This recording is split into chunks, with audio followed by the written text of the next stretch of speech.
few minutes. We're just going to wait and make sure we give people time to get in.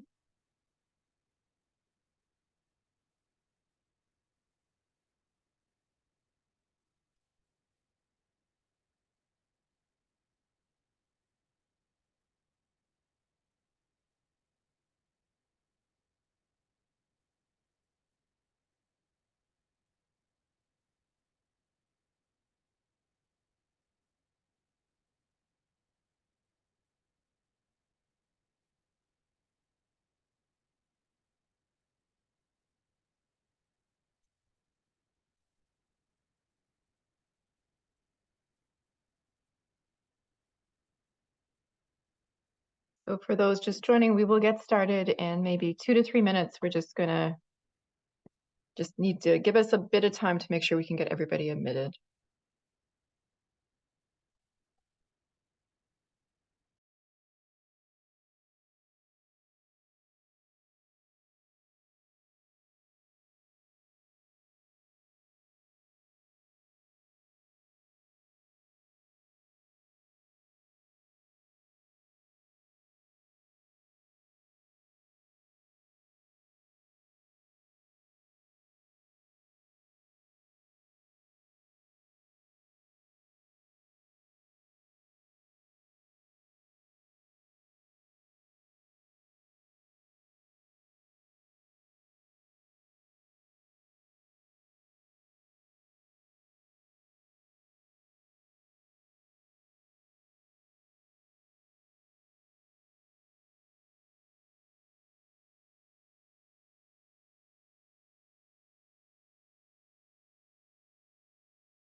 Good morning, everyone. I think we will get started. Welcome to the Canadian Activity-Based Therapy Expo. We're pretty excited about the speakers that we have joining us this morning to share some of their work and their expertise with us.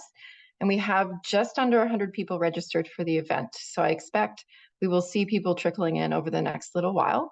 But we're going to go ahead and get started in the interest of time. Sam, when you have a moment to advance the slide, that would be great. So my name is Kristen Musselman. I'm an assistant professor at the University of Toronto and also a scientist at KITE Toronto Rehab. And I'll be hosting today's session along with Kristen Walden, who's the National Clinical Liaison for Praxis Spinal Cord Institute.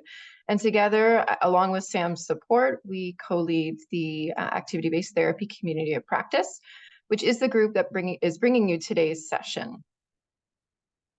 Move forward, Sam. Thank you. So I'd like to start with a land acknowledgement. We would like to acknowledge the Indigenous peoples of all the lands that we are on today. While we meet on a virtual platform, we would like to take a moment to acknowledge the importance of the lands which we each call home. We do this to reaffirm our commitment and responsibility to improving relationships between nations and to improving our own understanding of local Indigenous peoples and their cultures. From coast to coast to coast, we acknowledge the ancestral and unceded territory of all the Inuit, Métis, and First Nations people that call this land home. Please join us in a moment of reflection to acknowledge the harms and mistakes of the past and to consider how we can each, in our own way, try to move forward in a spirit of reconciliation and collaboration.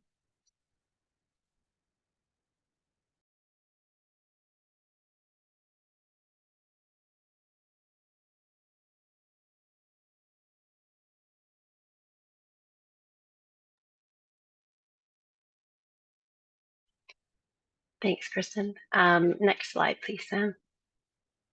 So as you can see, we've got a pretty packed agenda today. We're going to try and keep everything running on time. There are no scheduled bio breaks, but the session's being recorded and the recording will be sent to everybody following the session, so please take breaks as needed.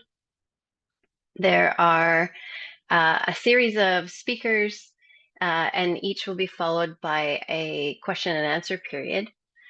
So we ask people to stay on mute unless they're presenting or unless you're asking a question. Please use the raise hand function to ask a question, or if you're more comfortable, feel free to type it in the chat box. And if you're not sure in terms of how to use that raise hand function, instructions will be in the chat box for you. Next slide.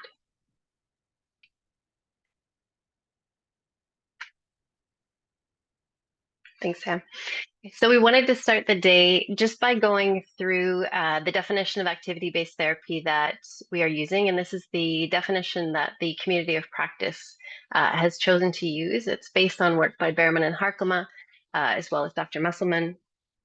And that really is that ABT is therapeutic activities that involve repetitive neuromuscular activation below the level of spinal injury, achieved through intensive task-specific movement practice, with the aim of really promoting neuro recovery and physical fitness, as well as minimizing the risk of secondary complications. And work towards the creation of the community of practice really started in 2019. For Praxis, supporting the development of promising therapies for neurorestoration is an area of focus. So in 2019, in collaboration with Dr. Musselman, we held an activity-based therapy summit to start to identify priorities for improving access to and quality of activity-based therapy for people with spinal cord injury here in Canada. Next slide.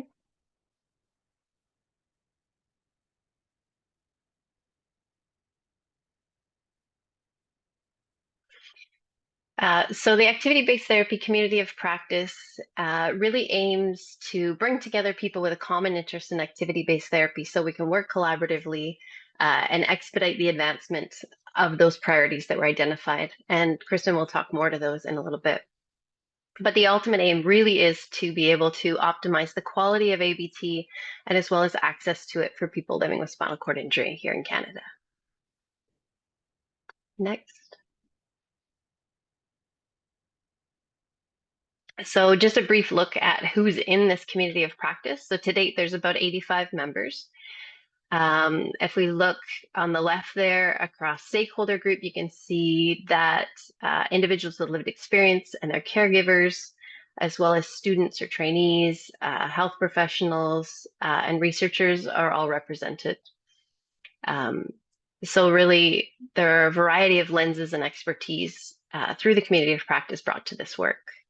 On the right there, you can just see the membership by location. So you can see that membership really represents about 7 of 10 Canadian provinces, as well as a few members from the United States, India, and the UK. Next. So with that, I'll hand it back to Kristen to talk a bit about some of the things that have come out of the community of practice. Thanks, Chris. So we wanted to highlight a couple of the great, we have a lot of fantastic outputs that members have contributed over the past few years. And we just wanted to highlight a few of them. First, there's a great podcast. If you haven't listened to the Spinal Moves podcast, definitely encourage you to. And that was led by Anita Kaiser and Hope Jervis-Rademeyer. We've also created, we had some physical therapy students that created some ABT info cards.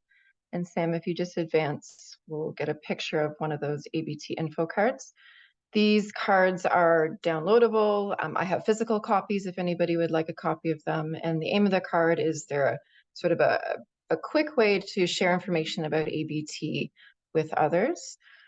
We've had 9 publications in peer-reviewed journals over the past few years. There's been several conference symposiums, and members have also given invited talks and presentations across Canada and internationally. And the group has received grants specifically for our ABT work from Praxis, but also the Canadian Institute of Health Research. Move forward, Sam, thanks. So Chris mentioned that our group does work towards specific priorities. So I just wanted to outline what those priorities are. The first 5 priorities were developed in 2019 at the time of our summit, and they were to identify current ABT activities in Canada, to create a network to facilitate dialogue across the continuum of care, to track participation in ABT activities, develop and implement practice recommendations, and study optimal timing, methods, and dose. And then in 2021, we went through a reevaluation of our priorities and actually added 3 additional priorities to our list. That's 6, 7, and 8. So educating clinicians about ABT, identifying optimal methods for promoting ABT engagement, and also identifying methods or needs for ABT delivery in rural and remote settings. And so the process that we use to develop priorities, it's an anonymous consensus seeking process. So we use a Delphi survey. And so all members of our community of practice have the opportunity to vote on how important they think different priorities are, as well as to suggest other priorities to consider.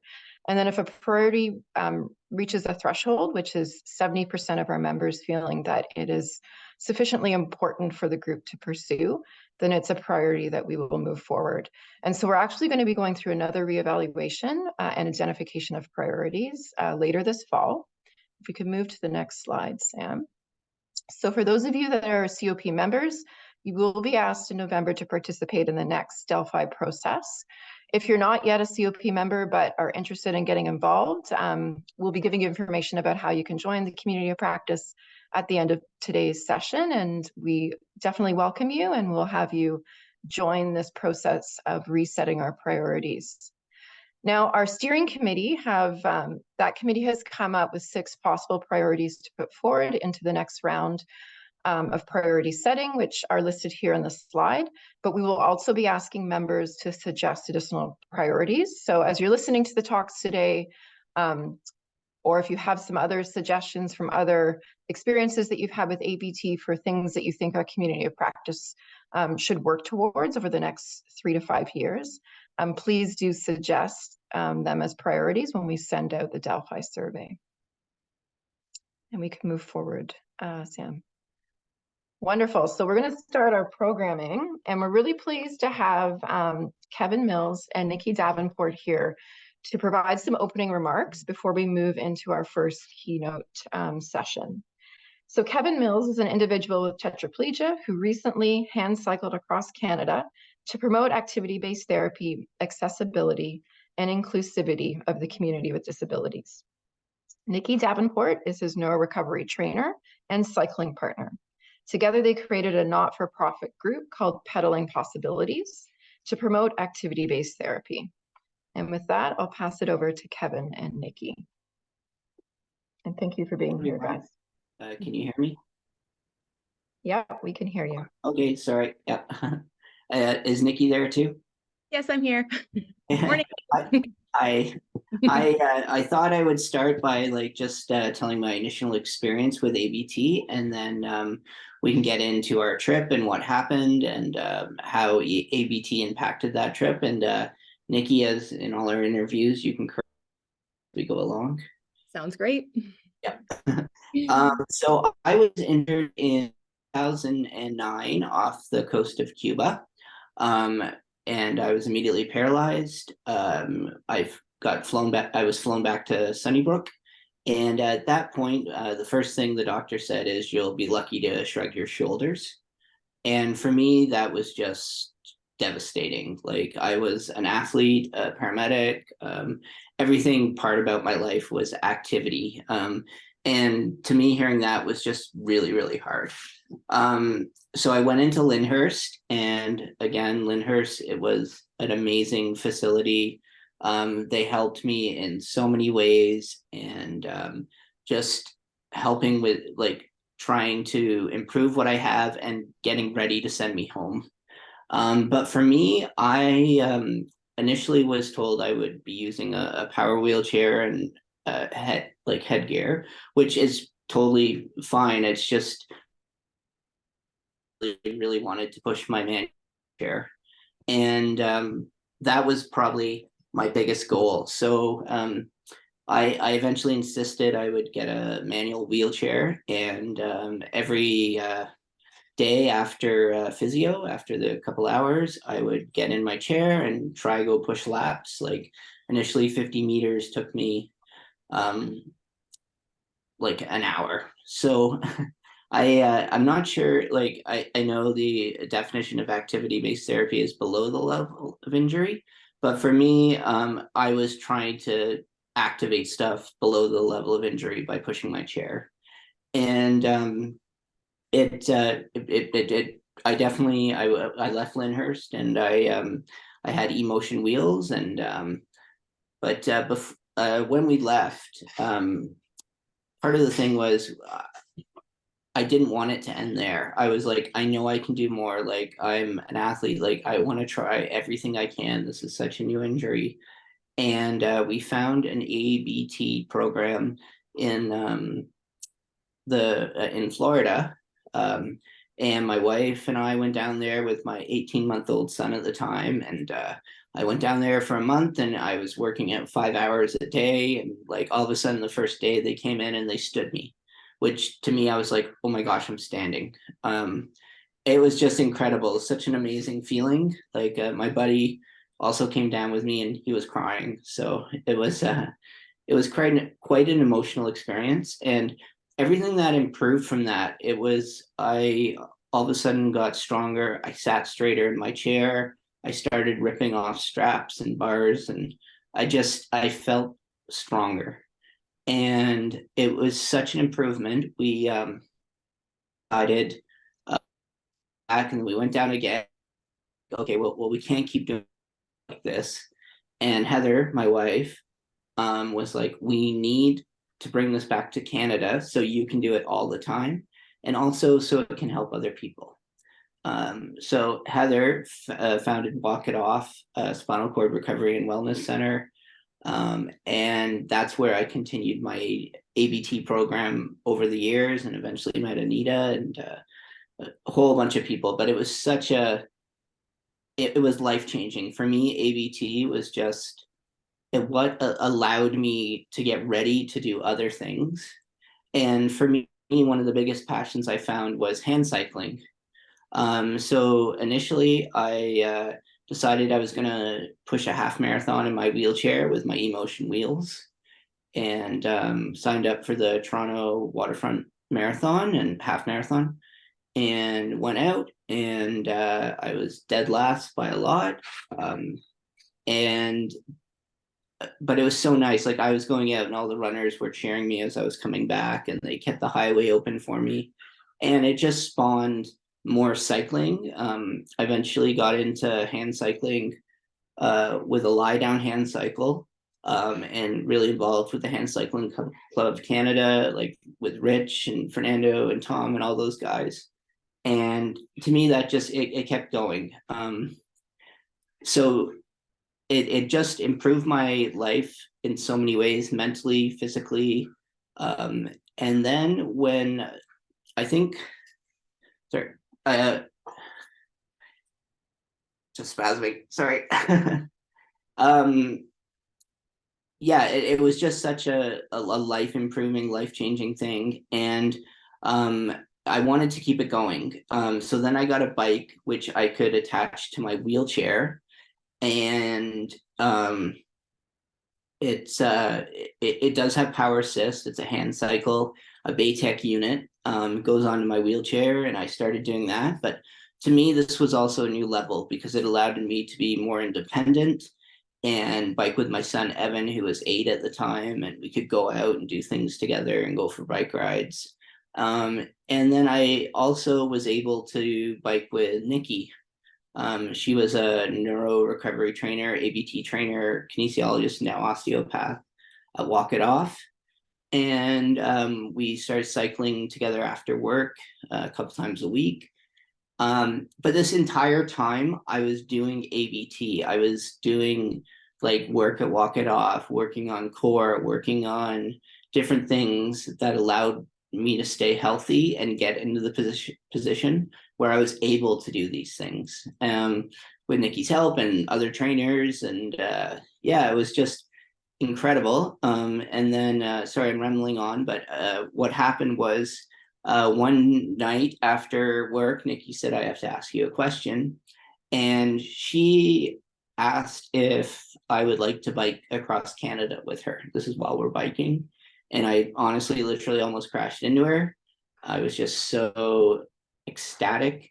And to me, it was just such an amazing opportunity. Like, as a quadriplegic, being able to do that, it was such a neat experience, and like I felt very lucky. But I also don't think Nikki really understood what she was asking. Like for me, or I think for her, she was just asking a friend to bike across Canada because she wanted to bike across Canada. And I don't know if she realized how important and impactful it could be. And so then we sat down. Nikki, what do you want to chime in on that too? With Yeah, well, yeah. I asked him from a very selfish standpoint. I wanted to do something to challenge myself, and I enjoyed biking with Kevin, and I wanted to share it with someone who would enjoy it just as much as me. So asking Kevin to bike across Canada didn't really seem like I was asking that big of a question. Like, yeah, just come on a really long trip with me for a few months. But it was only, I think, like the next day or the day after, Kevin sat me down and was like, I want you to understand, this isn't just asking your other able-bodied friends to go across Canada. Like, people with my level of injury don't get this opportunity often, and we need to do something to share this story because it can really help and motivate other people and just show the importance of activity on their health and well-being. Because Kevin's going to be enduring 5+ hours of activity every single day. And there's going to be a lot of changes, which we can talk about, that he endured on the trip that were very beneficial, like systemically. And more people that live in wheelchairs most of the day need to get their bodies moving to reap those benefits. Yeah, so we created Pedaling Possibilities. That's our not-for-profit to help with the trip, and we want to share our accessible route, promote activity-based therapy, and just show people by being out on the road, create that discussion about why activity was so important and all the benefits that come from it. So that's what we created, and we started our trip on May 18th. We drove out and started biking May 24th from Cape Spear, Newfoundland. And it was like, I'm kind of skipping over the preparation of the trip, but the whole preparation was biking, activity-based therapy, getting healthy, getting ready to participate in this. So I was able to do this. And biking every day, like 5 hours, I think it's generous. Sometimes it was 8. We did up to 140 a day some days.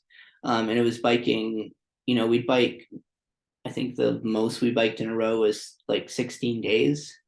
There was one time without a break. And but it's amazing how my body felt and changed doing this. I don't have triceps, but I would find my triceps burning at the end of the day. My shoulders got bigger. Bowel routines, I was like definitely going a lot. Everything just felt good, and I stayed healthy. I didn't have one UTI. And it was just incredible what being active and outside like that did for me. And I wanted to share that with other people and show them how important this is. Sure. Yeah. No, I think you nailed everything. I was going to touch on like all the systemic things that your body went through, but you hit every single nail on the head. And we use this high intensity type of therapy to prep his body for these long cycling days. And although we weren't doing 5 hours of cycling at home as a form of training, he was doing smaller bouts of that, but doing things like core training and 4-point and high kneeling, all these things to prep those fascial systems, circulation, and that whole body connection to give him stability for sitting in a chair all day and cycling for long hours of the day, and then seeing just all the systemic things that came with it. And it was really quite beautiful and really quite amazing just to see how good he felt, how good he looked. He looked strong, he looked healthy, his skin changed, his swelling went down. Like, I knew we were going to see these changes, but it was really cool to see and be a part of it as well. And it's really important that we need to get the message out of how important ABT is for the human body after an injury. We were actually at a talk yesterday for SCI Ontario, and we brought up ABT, and in the Q&A at the end, a lot of the questions were about activity-based therapy. And I was kind of taken back. I was surprised that there's a lot of people in the SCI community that don't know what activity-based therapy is. And I think now we're living in an age that it's starting to get a better reputation. And I'm glad that we're all sitting here in this conference able to talk about it. And in the years forward, we're going to be able to see it grow and get bigger and have more participants and see more clinics and have more people to talk about their experience with ABT and how it changed their life and got them back into a sport or feeling good or feeling more like themselves. Thank Absolutely. you so much. Oh, Yeah. sorry. I have one more thing to say. Mhm. Yep. It's also your support system, like me having my amazing wife, Heather, to take me down to Florida and start a clinic for me, and a best friend that's willing to cycle across Canada, and then friends and family that help me fundraise for a bike. Like, that support network is so important in allowing people to do ABT. And I'm so grateful for that. And I don't think that should be overlooked either. Thank you, Kevin and Nikki. And I just thought maybe we could end, if you wanted to share, for those maybe interested in getting involved in ABT, what would be your one piece of advice to help them get going with activity-based therapy? I think find a goal, find something you like doing, something that's not, like for me, going out for a bike ride isn't a chore. It's something I look forward to all the time. So find that thing that you want to do, and then figure out what you need to do for it to happen. And it might be a long process, or like fundraising for a bike or a kayak or anything like that, or it could be just getting your body a little bit stronger to do it. Research. So I say just take that step, but find something you're passionate about. Absolutely. I agree. I couldn't agree more. Well, thanks to both of you so much for being here, sharing your experience and your knowledge, and for promoting activity-based therapy. So Sam, if we could bring up the slides again, we are going to move into our presentations. And our first speaker is going to be Dr. Leslie Morse. I think we've got a slide for her. There we go. So Dr. Morse is a professor at the University of Minnesota. She obtained her doctorate of osteopathic medicine degree from the University of New England College of Osteopathic Medicine, followed by her residency in physical medicine and rehabilitation at Boston Medical Center. She continues to work on local and national level to promote the field of rehabilitation, and she's been quite involved in the area of activity-based therapy in recent years. And she's going to share with us some data and information learned through a survey of ABT centers and participants in North America.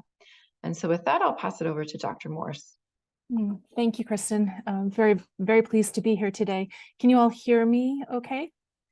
And I'm going to share my screen and go into presentation mode.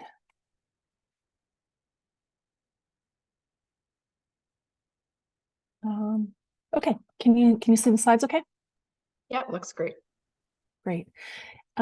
So I'm going to share some very preliminary data that we've collected on a survey that we did looking at activity-based therapy centers and practices around mostly the US and a few centers that participated in Canada and in Mexico, I believe. And just to sort of have no disclosures or conflicts of interest, I do have funding from these sources, but they did not support the work that I'm presenting today. And my interest as a researcher has long been the application of exercise as a therapeutic to prevent or treat secondary complications following spinal cord injury. So I've done some work looking at rehabilitation strategies to try to preserve muscle mass and improve bone density after spinal cord injury. via either functional electrical stimulation assisted rowing or robotic gait training.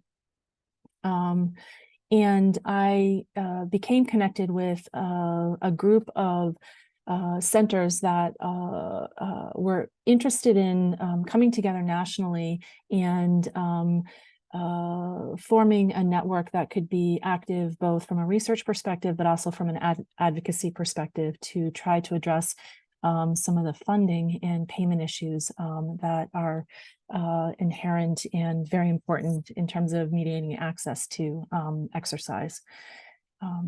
So this group worked together to conduct a survey of activity-based centers and participants in North America. The working group developed the survey of activity-based center characteristics and participant characteristics by center, and a survey was emailed to all known activity-based centers in US and Canada for participation.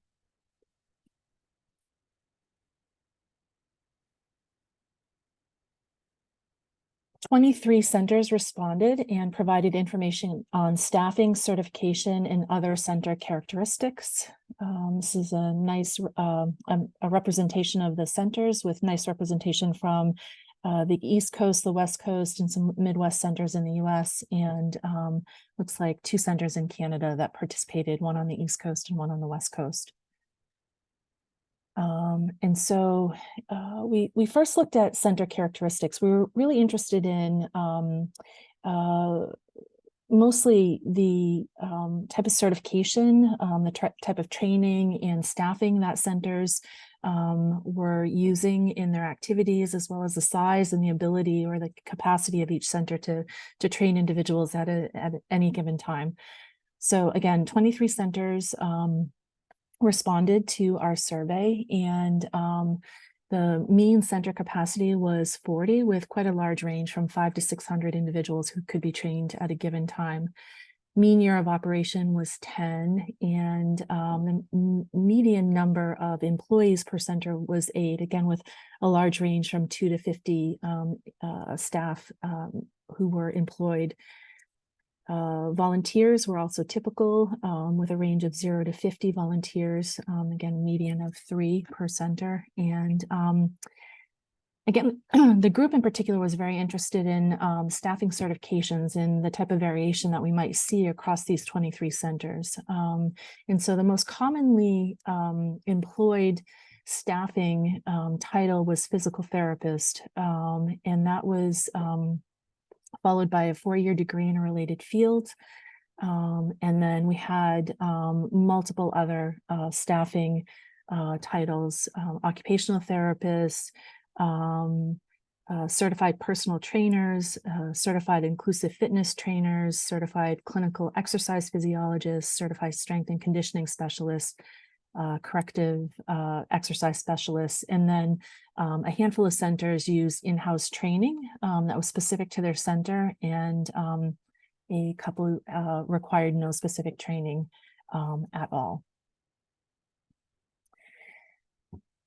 We were really interested in the information that was collected on a regular basis by center, and the reason for this is we wanted to assess the capacity of this network of centers to serve as essentially a clinical trial network for interventions or studies that would use activity-based therapy as an intervention for various health outcomes.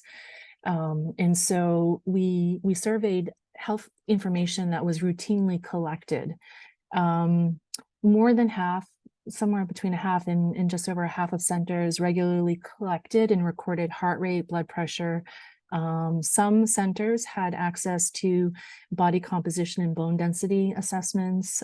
Respiratory metrics were collected by some centers.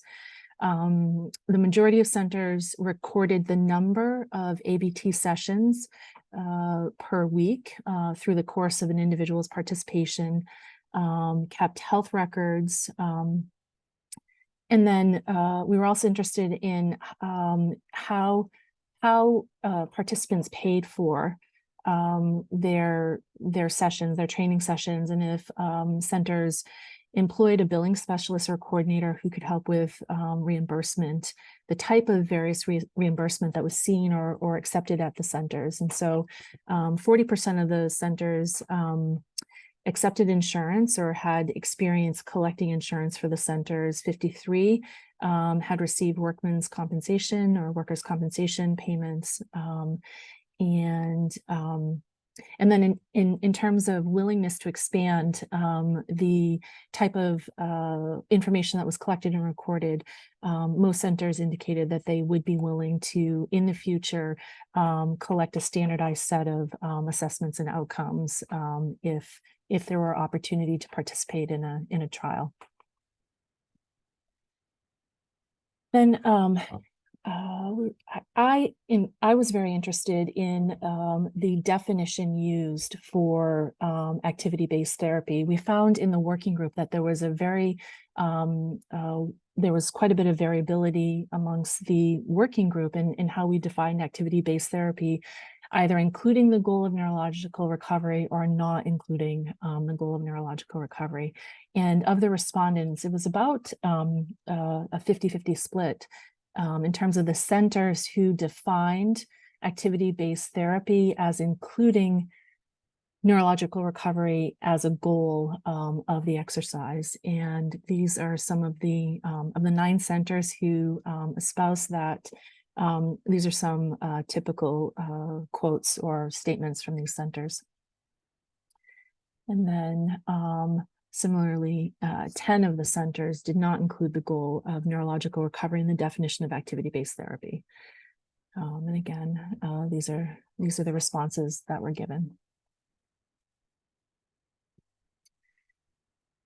So then we looked at the capacity of each center in terms of the number of,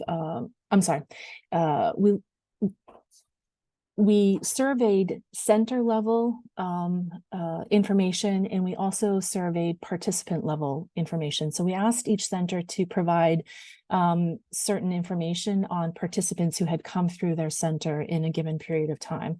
And so we had quite a bit of variation, but some centers gave us data on less than 5 individuals, and some gave us data on up to 25 clients in their center. And so the next couple of slides are representative of the types of typical activities that were done by center at the participant level.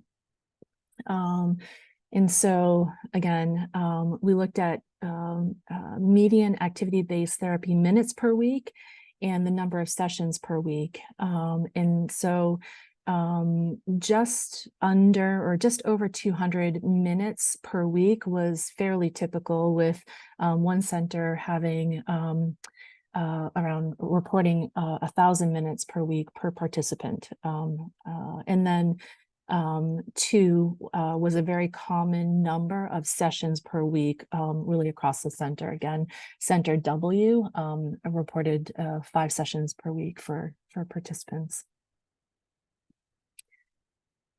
Again, we were interested in variation in the types of activities by center. And so we looked at mean cardiovascular minutes per week, strength training minutes per week, range of motion, and stimulation, either neuromuscular or functional electrical stimulation per week by center.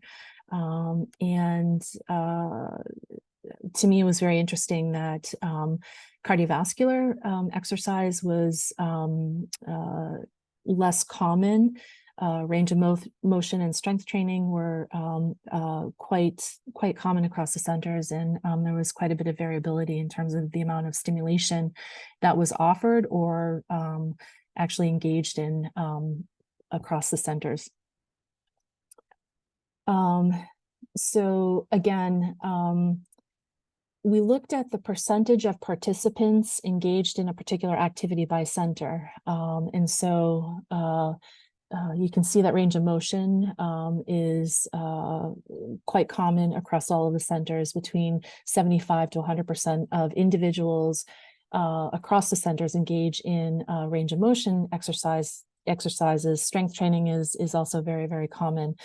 Stimulation and locomotor training is less routinely utilized for reasons that we really can't address in this survey, either capability at the center or interest or ability of the participants engaged in the center. Okay, so 16 of the centers contributed participant level data, and we were able to get this information for 188 participants across these 16 centers. And we looked at the characteristics of these 188 individuals.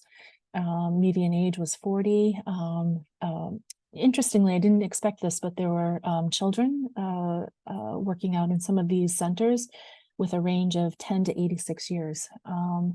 Years since injury, the median was almost 7 years, again, with some individuals in their first year of injury and out to 29 years post-injury.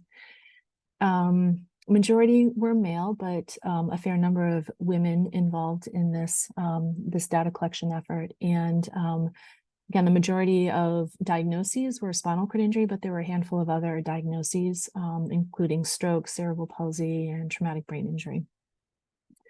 Level of injury and Asia classification were by self-report and not very reliable, but it does seem as though we had a high percentage of cervical level injuries included in this data set, and then thoracic being the remainder.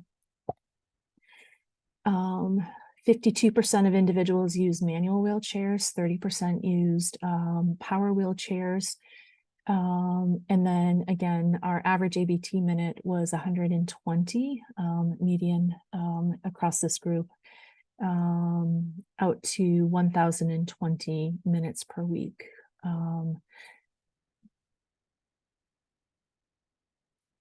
Again, very interested in identifying trends in insurance coverage. And so for the most part, type of insurance was unknown, 52% unknown, 19% reported private insurance. I was very pleased to see that 12% had Medicare coverage for at least a portion of their training activities, and private funds represented 6%. And so, and then 18 of the 188 participants had or reported full coverage of their activity-based therapy sessions. And so we were interested to see if anything could be discerned about that group. And again, it's a very small number, but the mean age of those with full coverage was 51, 6 years post-injury, half male, and all with a diagnosis of spinal cord injury. So again, more work to be done there in terms of identifying characteristics associated with coverage. So why do this? Again, my interest in engaging in this group and having dialogue across this network of North American activity-based therapy centers was to begin to think about ways to creatively use this network of centers for a clinical trial network. And one way to do this is to apply objective measures of activity and response to exercise via devices such as the Garmin VivoSmart device, and to centralize data analysis and interpretation via communication with a server, and standardize data collection across a network such as this. We've done some preliminary work at the University of Minnesota using the Garmin for sleep, heart rate, and steps as a surrogate for movement in wheelchair users. And we're very interested in applying this to clinical trial development using this therapy, this network of centers.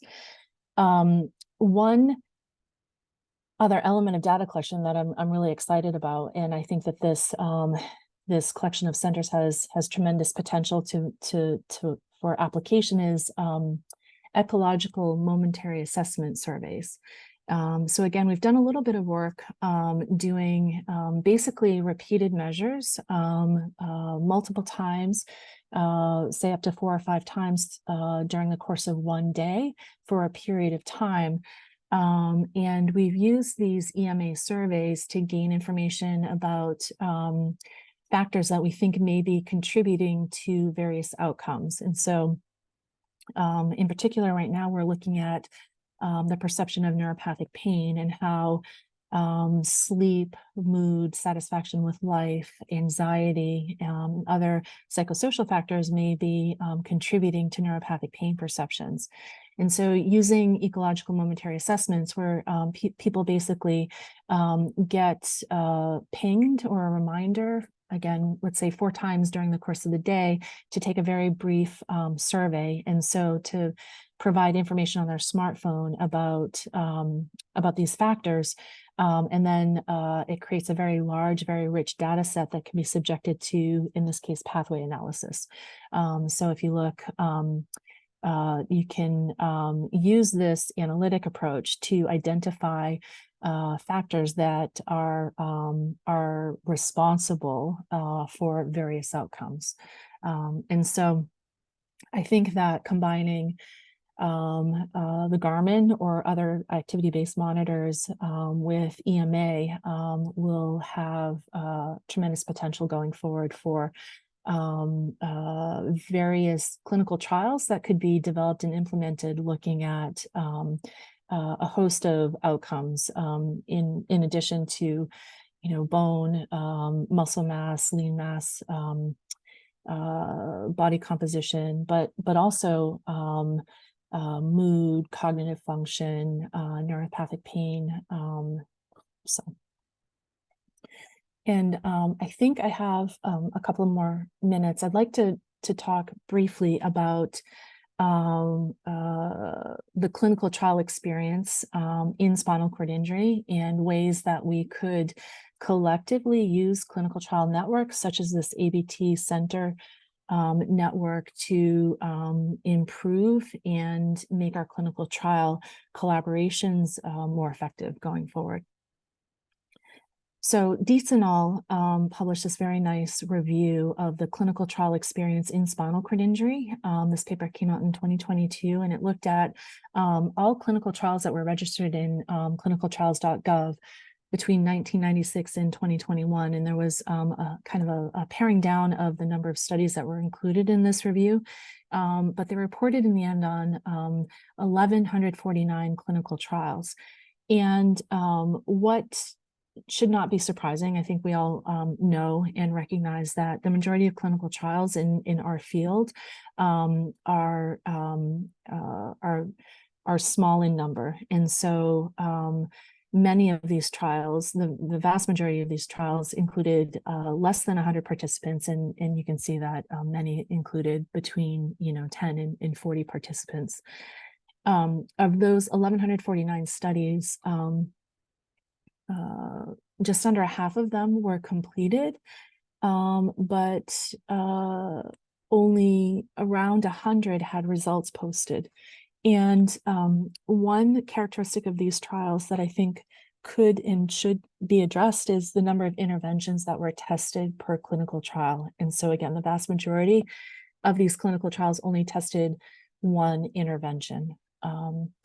And so spinal cord injury in general, we know is really challenged. It's challenging to meet both study enrollment goals and study goals due to the low incidence of injury heterogeneity, the high cost of running trials, the amount of time that it takes to complete these trials, And then in some cases, lack of consensus defining the treatment effect. And that is certainly true in neurological recovery trials, where it's really challenging to gain consensus on what neurological recovery actually looks like and how to identify it when it occurs. One additional consideration is a very strong resistance in the field to randomize individuals to control arms. We know that the randomized control trial is the gold standard, or considered the most robust form of scientific evidence, but there are obvious limitations, including cost and time to completion. And this is not just restricted to spinal cord injury, but this is really across diagnoses, high failure rate, and an inflexible design. Kristen, would you like me to stop at, would you like me to stop now or leave 5 minutes for questions? We have 5 minutes if you want to try to wrap up in the next minute or two, and then we might have time for 1 or 2 questions. I'll just cue people. If you have questions, please put them into the chat and we'll try to get to 1 or 2 of them. Thanks, Leslie. Okay. Yeah, and so MJ Mulcahy and all had a very nice review article in 2020, really talking about adaptive clinical trial design. And so the punchline here is that adaptive clinical trials have been utilized in other areas scientifically and have tremendous potential. They really seem custom made for spinal cord injury research, but there has been really little implementation of adaptive clinical trial in this field. And again, this is something I think we collectively need to move toward and think about. Really disappointingly, across all diagnoses, the average time to progress from a phase 1 trial to regulatory approval and market introduction is 12 years, with only a success rate of 9%. So how do we cut through some of these barriers and design effective clinical trials that may advance the field more quickly? And I will end, I think, with the suggestion that platform clinical trials may have a lot of application, particularly in studies where we want to apply exercise or activity-based therapy to a variety of outcomes. So I'll end there and thank you. Thank you so much. Wonderful talk. It was so great to see that full data set and also to get your thoughts on how to move forward, Leslie. So thank you for that. We do have one hand up, so I assume that's for a question. Can run to her. Do you want to go ahead and ask your question? Yes, thank you. I'm from Bangladesh. Actually, I don't have any question. I just wanted to know something. I'm from Bangladesh and working in a spinal injury rehabilitation center, and that is only one spinal injury rehabilitation center over the country. So I'm an occupational therapist and practicing 10 years in SA rehabilitation, but we don't have this kind of activity-based therapy in my center also. But I find it very interesting, and I wanted to introduce or do something regarding this in my center, or actually I want to work on this issue, this new therapy approach. So how can I start, or where can I get help? Actually, I don't know enough. I just read some article and join your group, and like that. I don't have enough knowledge regarding this. So where can I get help? Well, welcome to the group, and it's great to have you. And since we have Leslie, I don't know if you have any, for somebody looking brand new to the topic, Leslie, do you have any thoughts on how to get started? Well, I think networking and getting involved in groups with experience, such as this, is the right place to start. I think that these initiatives can start small. So with a number of clinicians who are interested in the topic, and lived experience consultants, clientele interested in engaging in these activities. I think that there are some pieces of equipment that could be obtained relatively inexpensively, and could be used to build and expand your program. I will ask anybody else to jump in and talk about how to build capacity.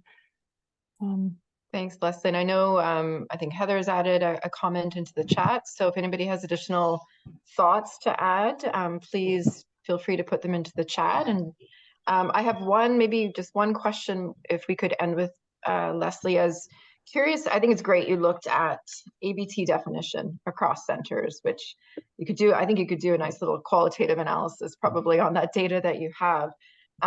Across those varied definitions, because they looked, definitely quite different. Were there common elements that popped out that you did see across centers, both those that focused on neuro recovery and those that didn't? Were there any commonalities?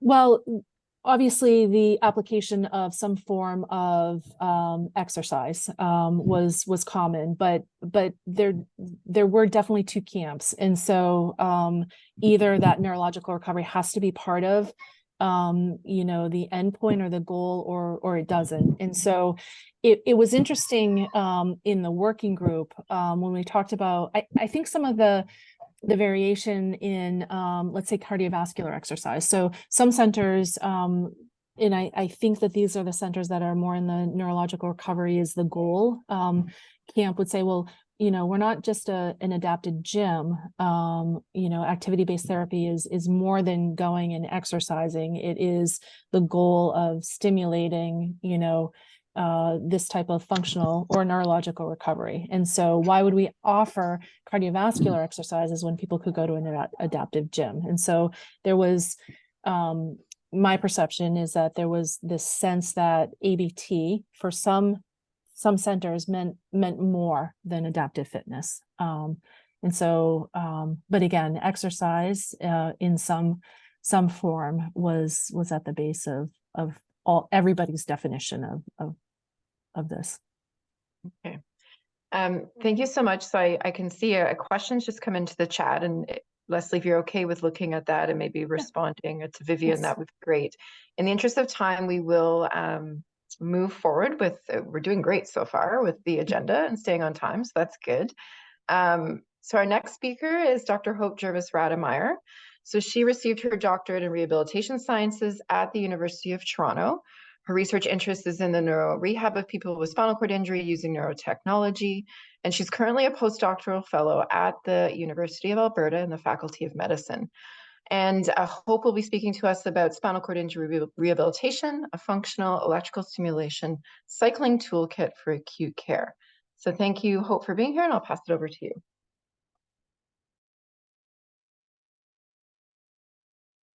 Thank you. Good morning, everyone, and welcome. And again, my name is Dr. Hope Jervis-Rademeyer, and let's begin. So next. So on the agenda today, I'll just give a bit of background about the FES cycling toolkit, and then go over the FES cycling toolkit itself, and then just give you some time to answer any questions. Next. So I'll start with the background. Next. So functional electrical stimulation, or FES cycling, and activity-based therapy. So ABT, as you know, involves repetitive task-specific movement practice that stimulates the spinal cord below the level of the spinal lesion.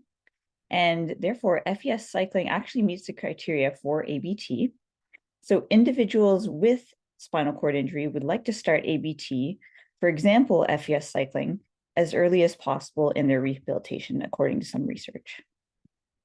Next. So what do we know about FES cycling in acute care for SCI rehabilitation? Well, we know that neuro-recovery potential is greatest in the acute phase. FES cycling has been completed 2 to 3 weeks after SCI with few complications or dropouts, which is very encouraging. Acute care clinical studies also showed that FES cycling prevented loss of muscle mass, improved muscle power, and reduce the rate of bone mineral density loss. So Sam, you can just click and those 3 points will appear. And on to the next slide. So in fact, this quantitative evidence and the qualitative evidence from the previous slides suggests that there's a gap between the research and implementation of FES cycling in acute care. So like this movie where a man builds a baseball diamond and it attracts the ghosts of legendary ball players to play a ball game, will simply building an FES cycle and putting it in the acute care hospitals result in its uptake by staff and patients? Not necessarily. Next slide. And next slide.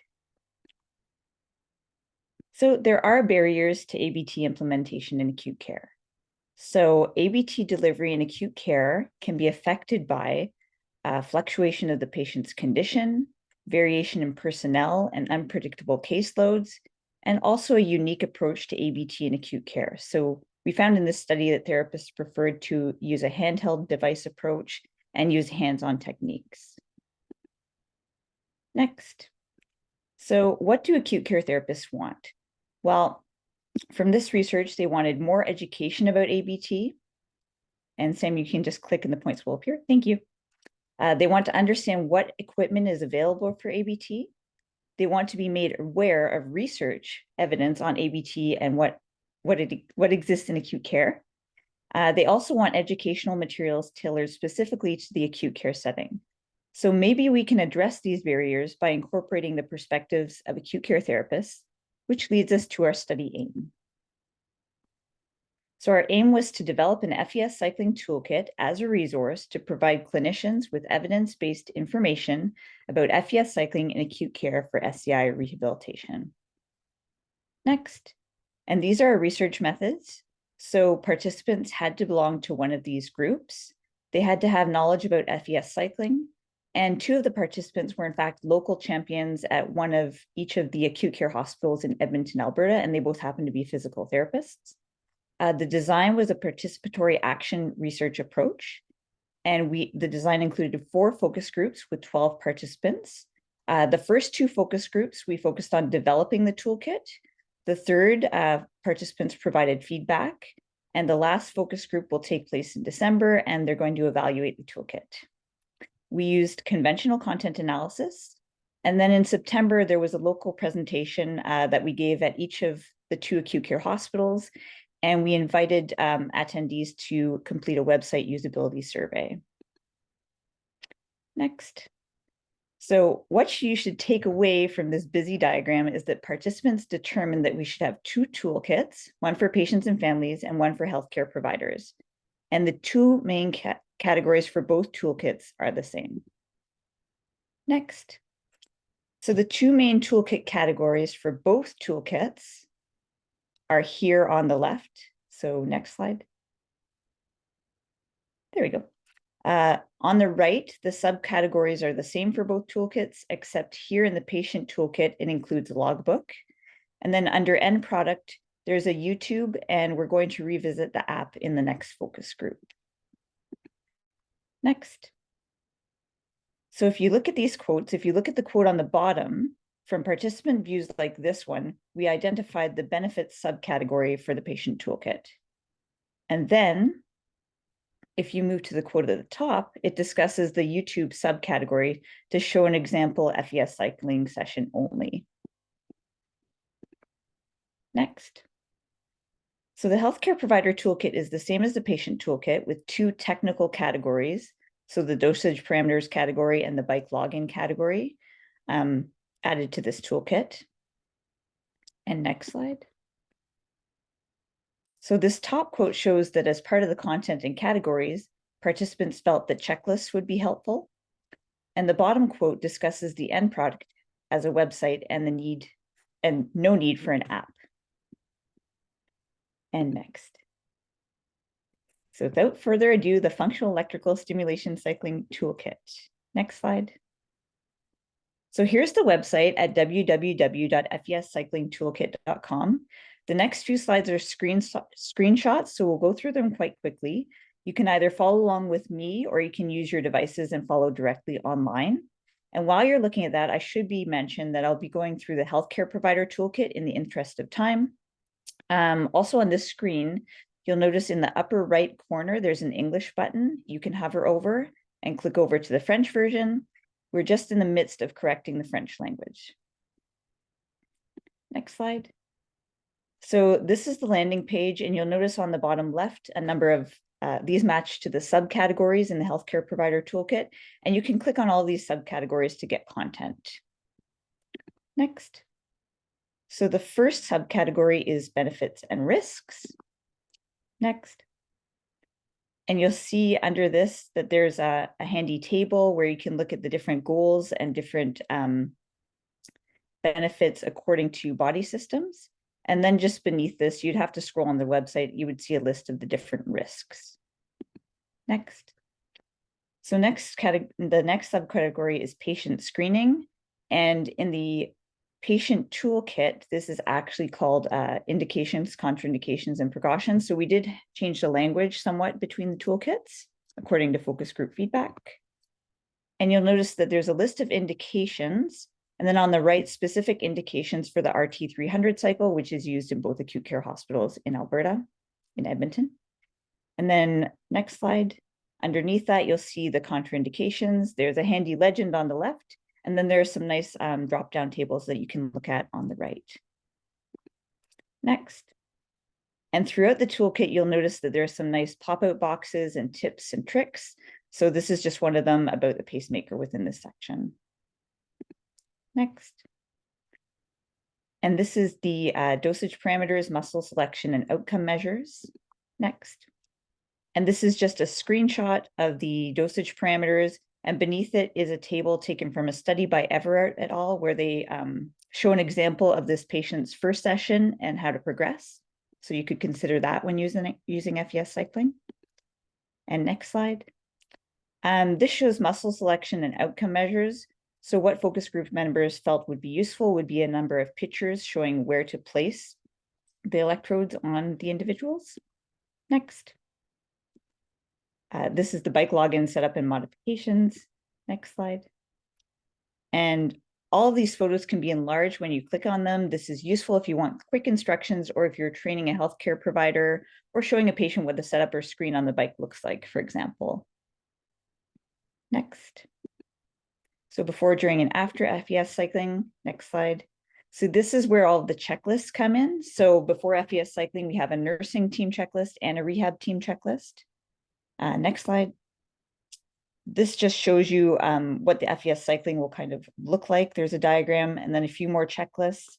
Also, you can click on these if there's a code event or an autonomic dysreflexia event during FES cycling. Next slide. And this slide, again, shows another checklist for after FES cycling, and it also shows the smart phrase you can use and the documentation you might use in one of those two hospitals. Next. And this category is sustainable practice in transitions in care. Next slide. So this shows the specific community options available in Edmonton, so you can discuss these with your patient. It's also in the patient and family toolkit, so they can take a look at that. Look at it and find out the cost, providers, etc. Next slide. This just shows the electrode supply options, so where you can buy them, websites you can use. Next slide. And these are just the last two subcategories. Next slide. And I'd just like to thank my funders and acknowledgements. Next slide. These are all the contributors who helped out. Thank you very much. And then next slide. Thank you. And next slide. Does anyone have any questions? Thank you very much. Thank you so much, Hope. It's so great to see this. I know how much work it has been, so it's great to see it all coming together. There was a request if you could paste the link, the website link into the chat, that would be great. Andrea's pretty excited about the resource, which makes sense. Thanks, Andrea, for that comment. Does anybody, we probably have time for one question, one or maybe two.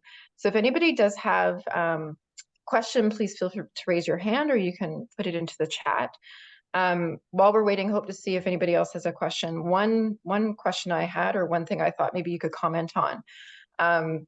Do you intend, so I know it's been developed sort of with Alberta specific resources in mind. Is there a plan in place to expand that further, do you think? Or yeah, just let you comment on that.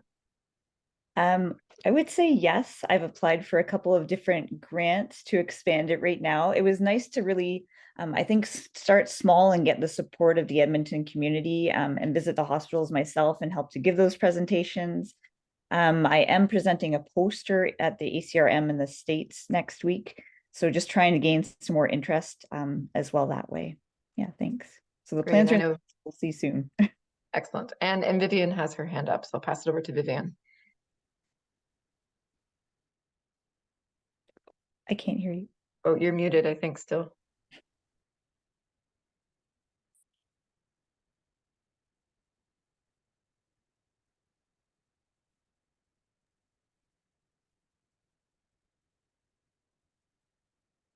Well, hopefully we'll get that sorted out before your talk, Vivian. If you want to, do you want to, feel free, you can type your question in for Hope. Yeah, and then maybe Hope, you can just watch for that and respond so the whole group can see. Since we're at 11:10 Eastern time, I think we are going to move forward to the next talk. So Hope, thank you, great work. Really pleased that our next speaker is Dr. Laurent Boyer. He's a full professor in the Department of Rehabilitation at Laval University, the director of the Neuroscience Research Center, and a researcher at the Center for Interdisciplinary Research and Rehabilitation and Social Integration. And he's here to talk with us today about the implementation of a locomotor training program using a powered exoskeleton combined with functional electrical stimulation in clinical practice for persons with an incomplete spinal cord injury. And I will pass it over to Laurent. Thank you. Hello, everyone. Can you hear me? Can you hear me well? I can hear you, yes. Super. I'll share my screen in a second.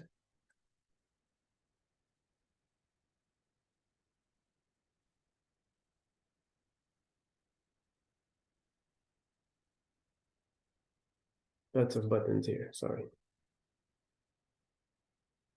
No worries.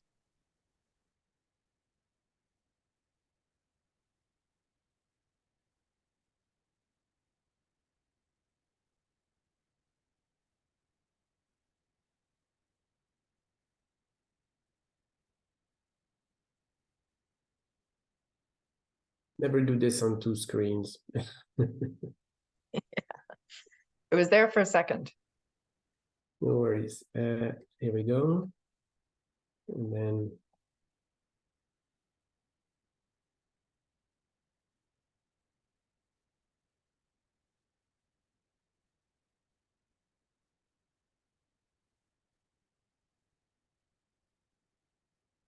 sorry, do you see the full screen or you see the presenter screen? We see presenter screen.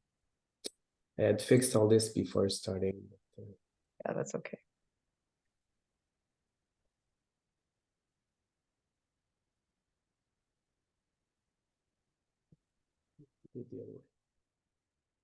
No worries, my presentation is not the longest, so. No, we're doing well for time. And thanks, Hope, for taking care of the questions. I know there's a couple other questions that have come in the chat. So thank you for answering those.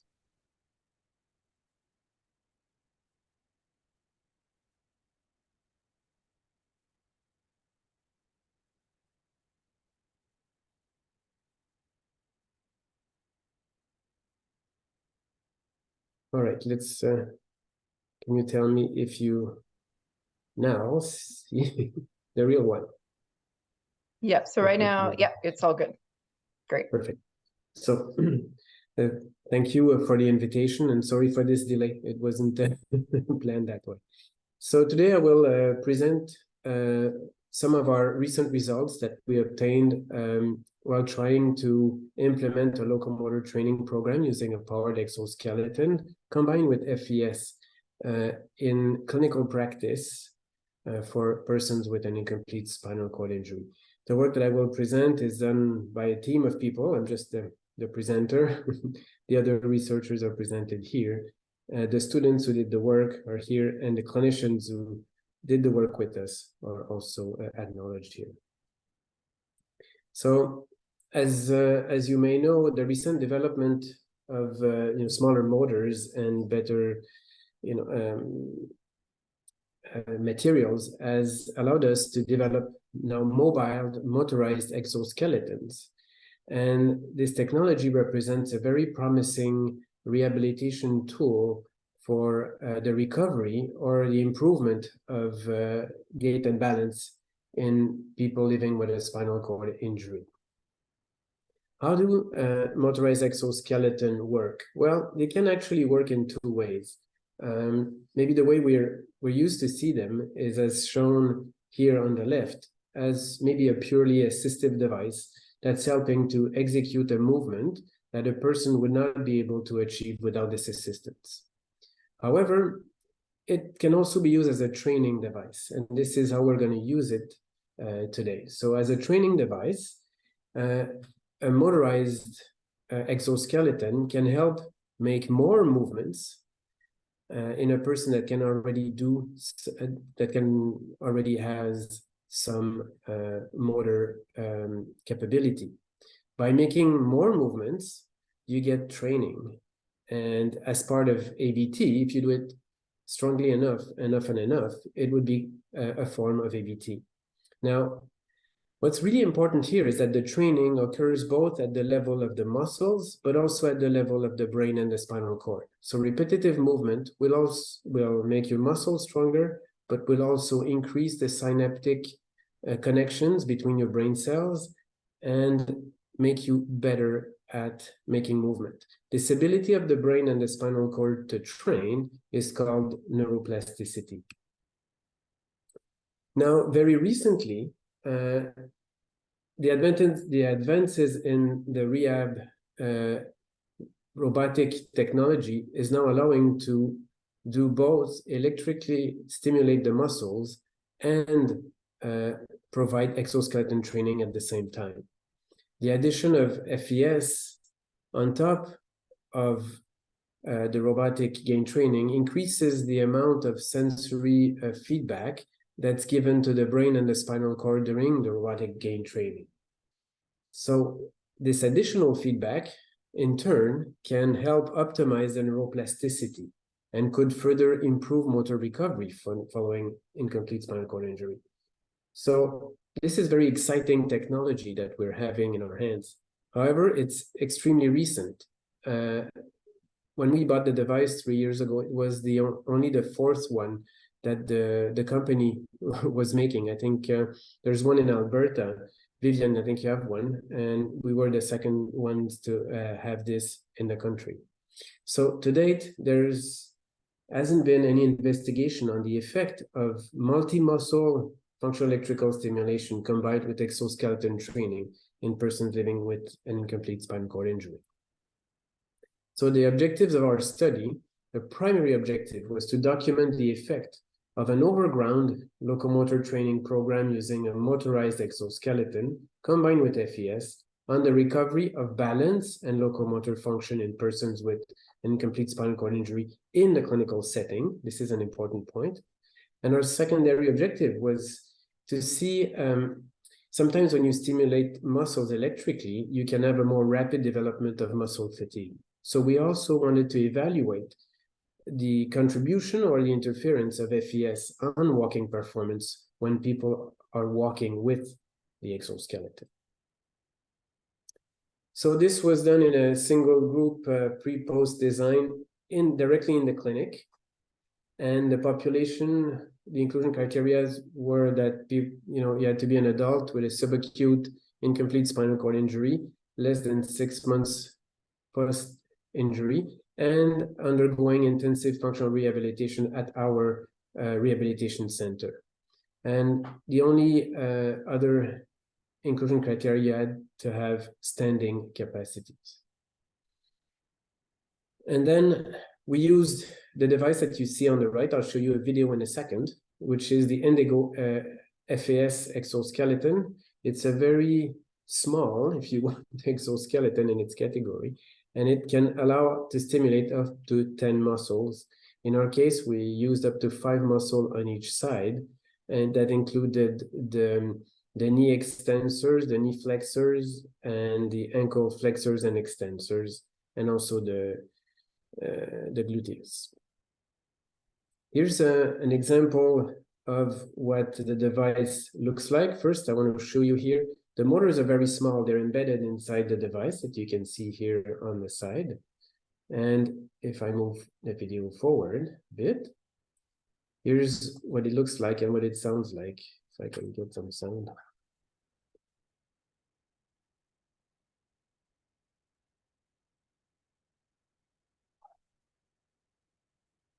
You see a person here undergoing training in one of our super long corridors at the rehab center.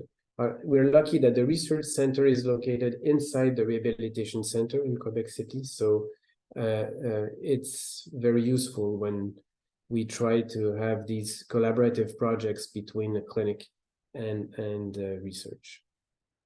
So as you can see also in this picture, to walk with the exoskeleton, you need either canes or here, it's probably better with a walker. In our participants, we use the walker like this.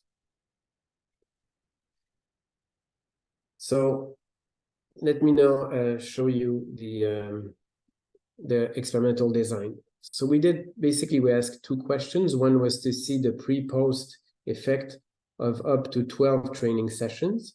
And then we also looked inside of the training session, how it works. So at the initial evaluation, without the exoskeletons, people were tested for the walking speed, walking endurance, standing balance, and sitting balance. Note that the inclusion criteria were that you didn't have to have an initial walking speed, just standing capacity. Then there was a familiarization period of 3 to 5 sessions. It took that time to fit the person nicely in the robot, make all the adjustments. And then once that was done, we did a bit of walking in the parallel bars and then made people comfortable to use the walker. And then finally, in the participants that were stimulable, adjusted the FES parameters.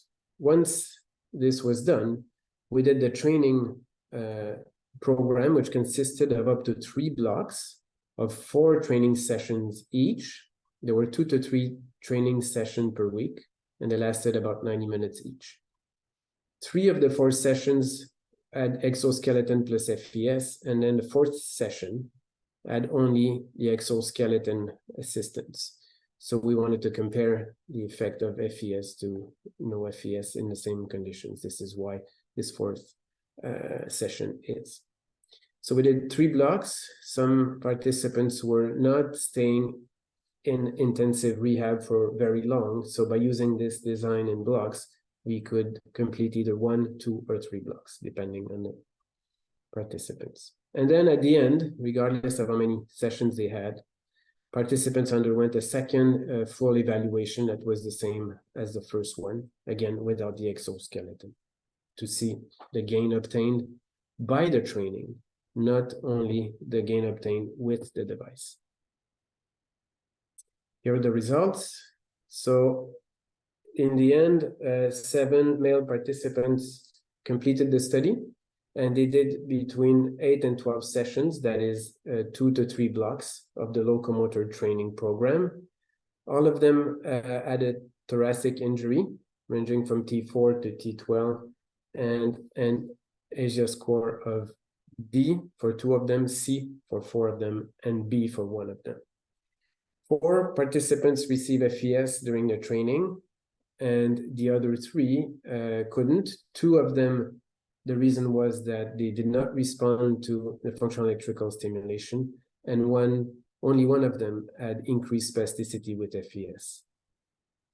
We can discuss, if you want, in the question periods more on the easiness or difficulty to recruit participants for the project. Okay, the first thing we want to see is what happens to the number of steps when you walk with the device. So here is a graphic of the number of steps per session, per training session. And here at the bottom is the training session number. So you have block number 1. The first 3 sessions are with exoskeleton plus FES. Session number 4 is exoskeleton only. Then we repeat again. 3 with exo plus FES, no FES, and again.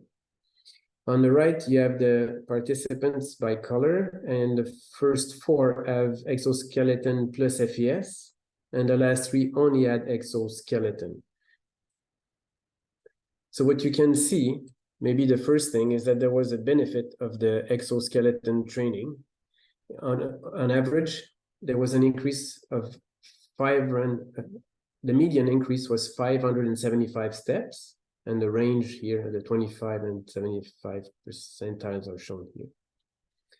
And so to answer our first question, training did improve with the number of steps that you can perform improved over time.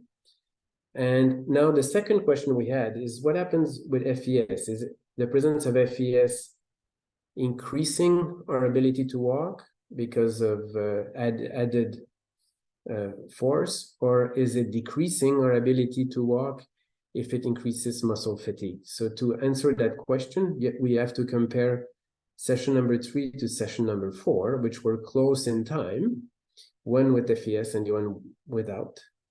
And what you can see is that there was actually not much of a change in the first block, some going up and some going down and some straight in the second block. And again, not much difference in block number 3.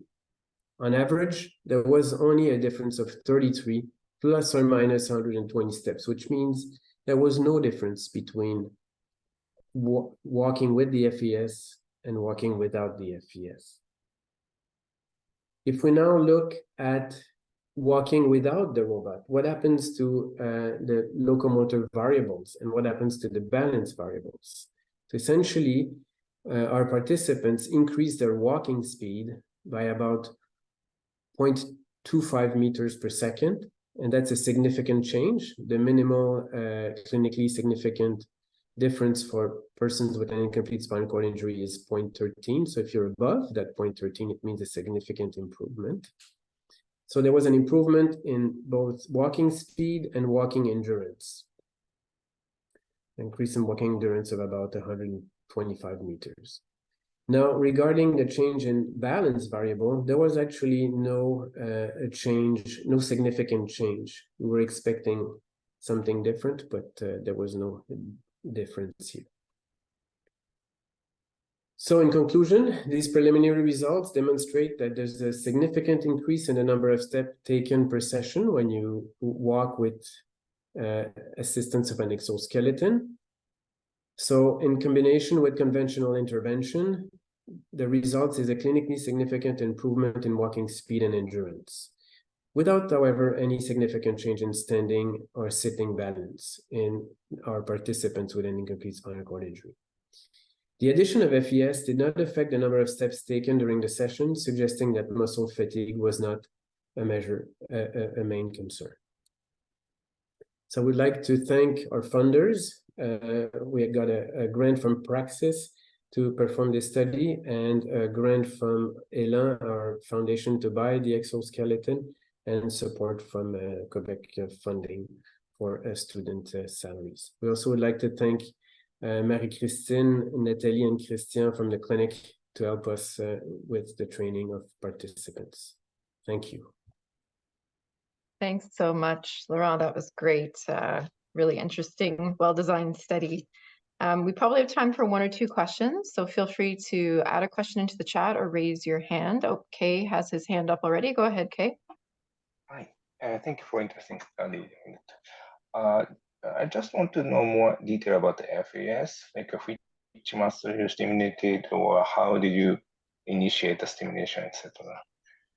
So as this project is really to try to be in the clinic as much as possible, we use the manufacturer settings in terms of the phase of stimulation. So basically the stimulation was phase dependent and varied across muscles.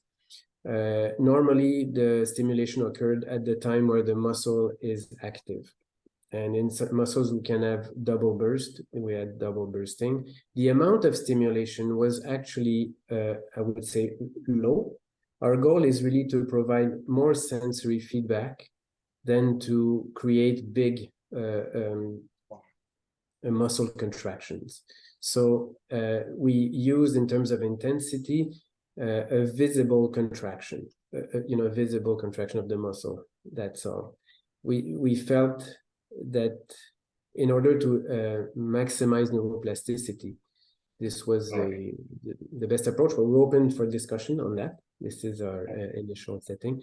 And also the muscles differed from one person to the next. Not everyone had all the muscles stimulated, which is unfortunate, but is the reality. We were expecting it would be easier to stimulate participants, but so the treating physiotherapist did the clinical assessment for FES, and we relied on their assessment for the use. Our goal really was to see, is it feasible in the clinic? The answer is yes, it is demanding, but it is feasible to have such a complicated machine in the clinic if we provide a bit of support.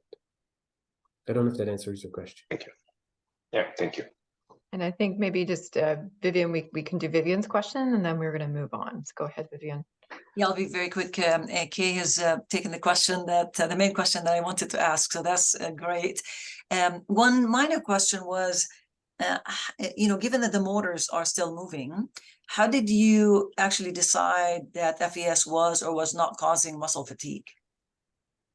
So I didn't show it here, but we are finishing now the analysis of, we did EMG recordings at the same time, and we did the catch trials, if you want, where we turned off the stimulation, and we looked at the power spectrum, the shift in power spectrum of the EMG to look for fatigue during the... Yeah, and maybe look at motor power and how much the motors are exerting, perhaps. Yeah, so to measure the power of the motors during a clinical training was too complicated. So we had to use indirect measures. But yes, it would be probably even better to do that. We're still working on the interaction between FES and non-FES. Here it's a I think the word is non-inferiority test that we did. Yeah. Thank you, Laurent. Wonderful. Thanks, Laurent. I put one very quick question in the chat. If you have time to answer that before you're gone, I'm just curious. But we will move on to our next keynote address. I'll just wait for the slides to come up. So I'm very pleased that Dr. Ashley Dalrymple agreed to come and speak with us today. She's currently an assistant professor in the Departments of Biomedical Engineering and Physical Medicine and Rehabilitation at the University of Utah. And she's going to share with us some of her work that looks at spinal cord stimulation for functional recovery and pain alleviation after neural injury. So I'll pass it over to Ashley. Thank you. All right, thank you so much for the introduction. I'll need that. Yeah, there we go. I couldn't share while that was being shared, but here we go. I have too many videos, so I have to run my own slide deck. Just to make sure you all can see the slides appropriately. Okay, great. Thank you. All right, yeah, so I'm gonna talk a bit about using spinal cord stimulation to help people recover function and help with their pain after different types of neural injuries. So I know the theme of the meeting is to focus on spinal cord injury, but I want to talk about how we can apply it in some different types of neural injury and how that can relate and help people with spinal cord injury. So we'll tie it all back for you. First, I just wanted to introduce a little bit about how different types of neural injuries that can happen throughout the nervous system and specifically focus on the central nervous system, so the brain and spinal cord, as well as the peripheral nervous system, which includes the peripheral nerves. So we'll talk a little bit about stroke and how spinal cord stimulation can help people recover from a stroke. And then we'll also discuss spinal cord injury. And when I'm going to talk about peripheral nerve injury, I'll focus a little bit on amputation because that's some work that we have done recently. So just to highlight a couple of issues that people experience after they've had a stroke. So they have motor impairments. This might include paralysis as well as spasticity or contractures as shown in the image there. And they also can experience sensory impairments, issues with autonomic function, and neuropathic pain. Now, with a spinal cord injury, there's actually a lot of similar problems that align with a stroke, but they might experience them in different ways because the injury is in a different location. But with a spinal cord injury, people often experience paralysis and spasticity, and again, sensory impairments, loss of autonomic function, as well as neuropathic pain. So these are common threads throughout these different areas of injury in the nervous system. Now, when we're looking at amputation, they don't necessarily have paralysis because the limb is missing, but we do lose that really important sensory information from that missing limb. And so with that sensory loss, you then have motor impairments because sensation is really important for the execution of motor tasks. And so this population is more at risk of falling because they don't have that sensory information. And something else that really plagues this population is something called phantom limb pain, where they experience pain, sometimes excruciating, in the limb that is missing. So there's nothing that they can do directly to help with their pain because it's from a limb that is no longer there. And up to 85% of people with an amputation experience this phantom limb pain. So I'll return to these and talk a little bit about how spinal cord stimulation would help with this, but I wanted to focus a little bit more on pain and introduce it this way. So after spinal cord injury, if there's anyone with lived experience on the call, they very may well experience neuropathic pain because it affects 50 to 80% of people with spinal cord injury. They can experience different types of painful sensations. This can include stabbing, sharp electrical, shooting, burning. So, obviously these are can reduce quality of life if you are experiencing this quite frequently and at very extreme sensations. For treatments for neuropathic pain often include pharmacological approaches, but these can be refractory. So over time, they lose their efficacy and they can no longer help. And they can also lead to addiction, especially with the opioids. There's also issues with surgery that can ablate or lesion different parts of the nervous system to reduce that pain, but as you can imagine, it's permanent and can often lead to further loss of function. And another option that has become more popular is neurostimulation, where we actually electrically stimulate the nervous system, and we can do that at different parts of the nervous system to help people with their neuropathic pain. And so I wanted to introduce spinal cord stimulation, especially in the context for spinal cord injury pain, because this is a place where it has actually been used quite extensively and for other types of pain. So spinal cord stimulation entails the implantation of these stimulation leads. These types of leads are through an epidural procedure, and they provide electrical stimulation to the spinal cord in the area that innervates the part of the body that is experiencing the pain. And this is actually one of the original uses of spinal cord stimulation. It's been used since the 1970s in people with all types of pain, including spinal cord injury. And it's become so popular, there's more than 40,000 systems implanted each year. So it's a very clinically available technology that's used more and more.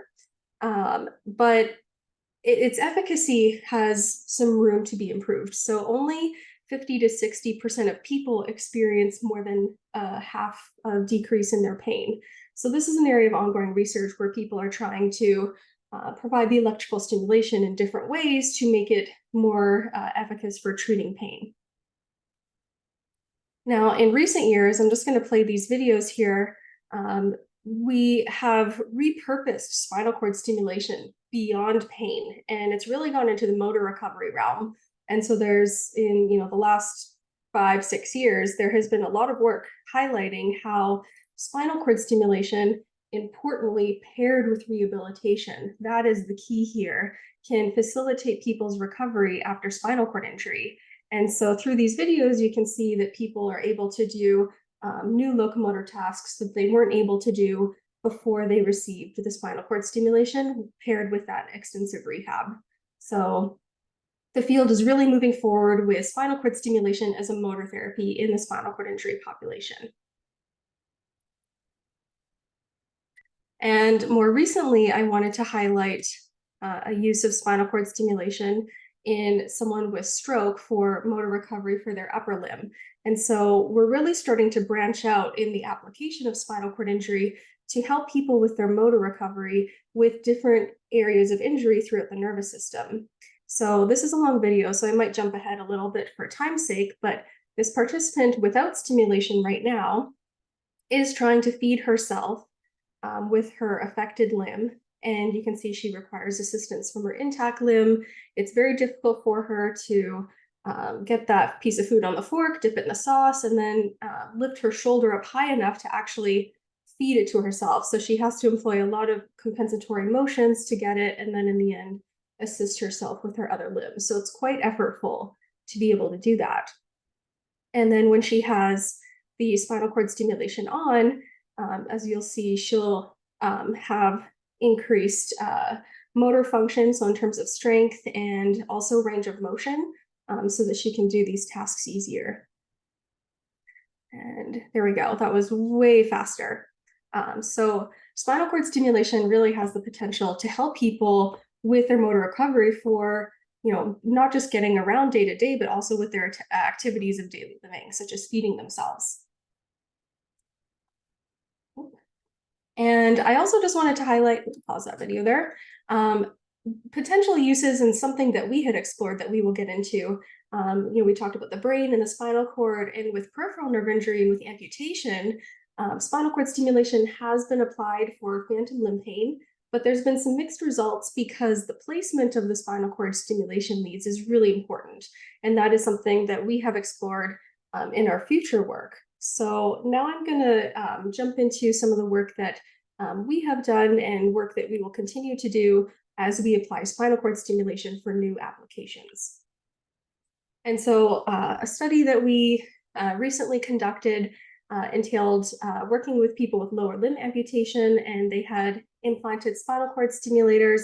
We provided electrical stimulation such that they would feel sensations in their missing foot. And so we wanted to see how that can help with them functionally. So we had these pressure sensing insoles in the shoes while they were walking, and based on that pressure exceeding a threshold, the electrical stimulation would turn on so that they feel their foot when their prosthetic limb is loading. So it's providing that sensory context during this walking task. And we also looked at how those sensations develop further over time. So it took about a couple of weeks of stimulation to really get the sensations noticeable by the participants in their missing foot. But over time, these also got reinforced. So as we did more walking trials and more stimulation trials, the sensations of their missing limb became more prevalent. And I'm just going to highlight one of the walking tests that we did here in our participant. This is more of a skilled walking test where they have to walk across this narrowing beam. And on the left, we have no stimulation, and on the right, stimulation is on. And as you can see, without the stimulation, without that sensory feedback, she's not able to cross that narrowing beam as far. But with that sensory feedback, she is able to use that feedback to perform better at this walking test. And so if we randomly conduct this 10 times and find the average, we do find that the distance she's able to cover on this narrowing beam was past the clinically meaningful difference. So we're able to actually show that this sensory feedback is beneficial and much needed for these more complex walking tests.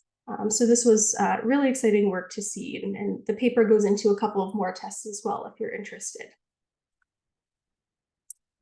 We also showed further evidence that in our study with the placement of electrodes that we had, it was a little bit more lateral or more to the sides, targeting the spinal roots. We were able to show clinically meaningful decreases in their pain scores. So this was our 3 participants.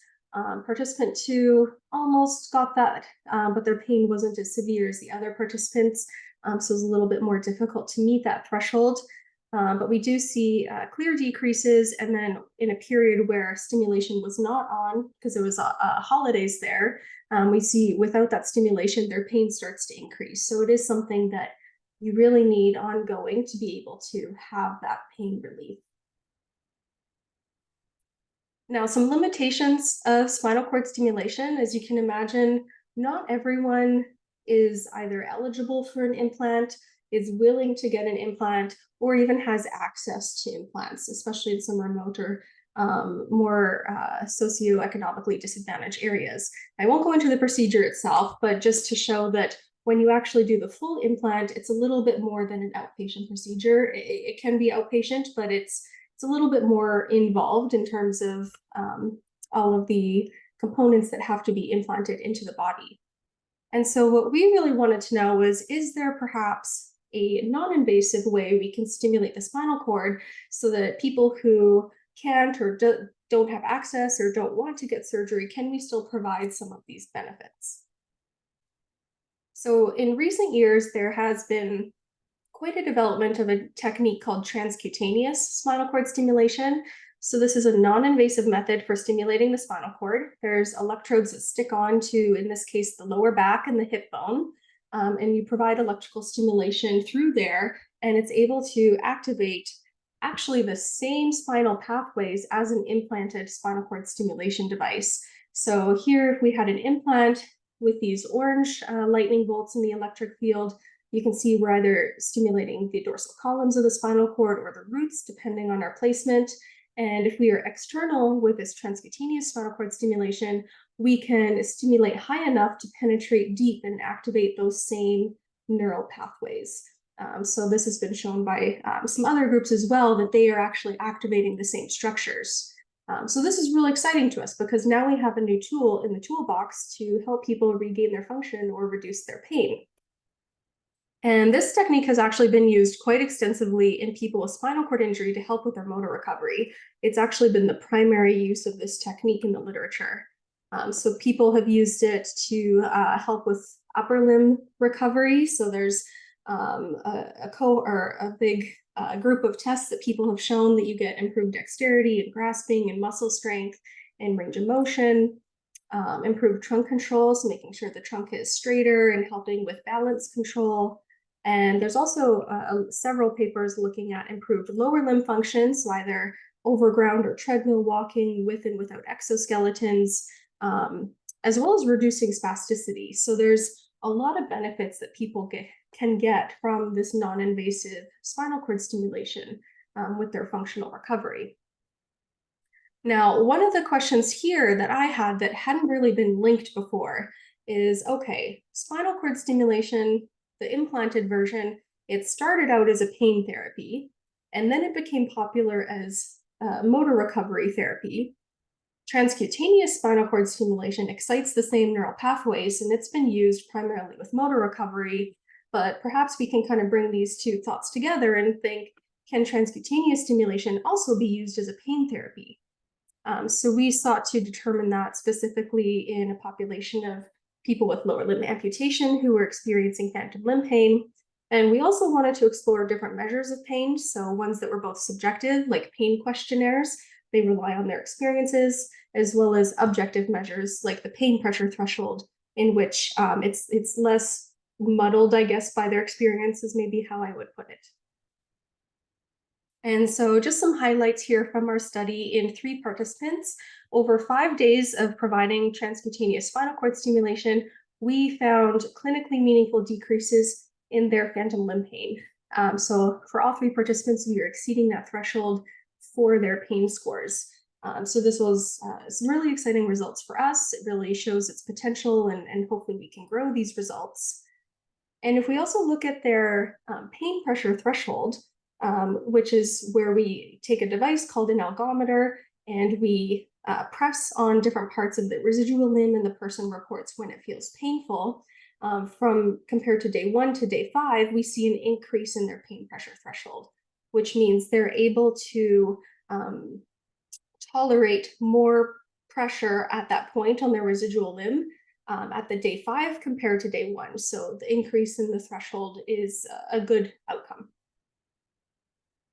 Now, a surprising result here, I'm just going to play this. I don't know if the sound will go.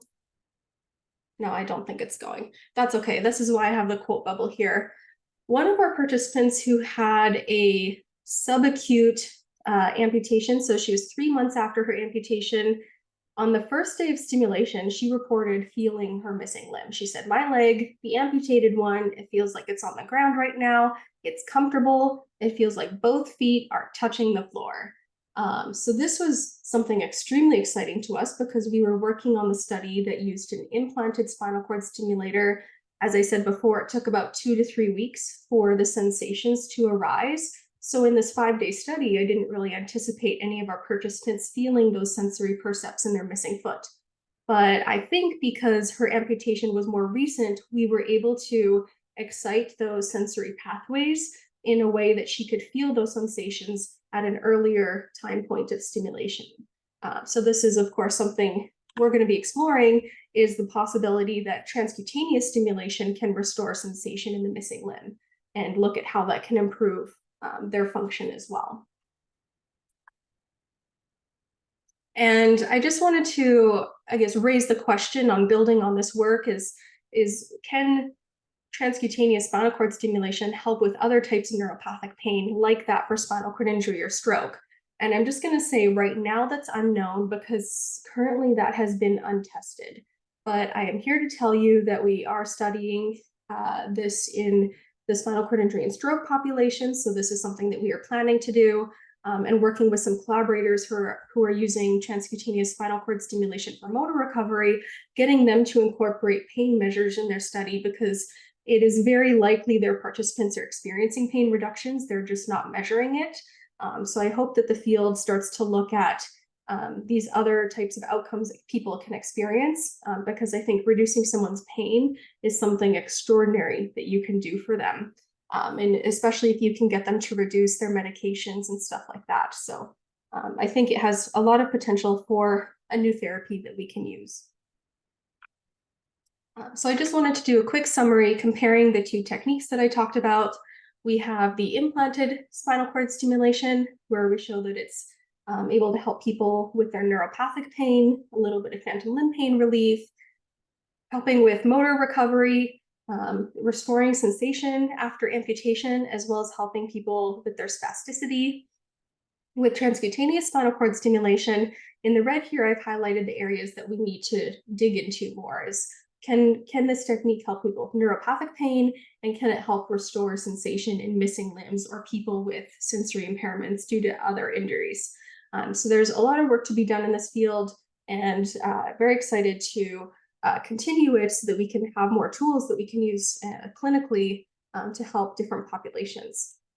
And I just want to reiterate, because it came up with the motor functional recovery, something that is going to be really important as we explore the applications of these two techniques is they need to be applied with rehab and ABT.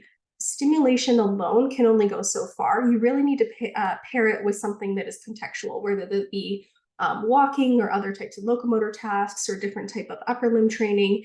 That is something that we're always going to need incorporated. So I appreciate that this meeting is here to reinforce and look at other ways we can have ABT, because as we develop these new neurotechnologies, we're going to still need that. It's always going to have to be there.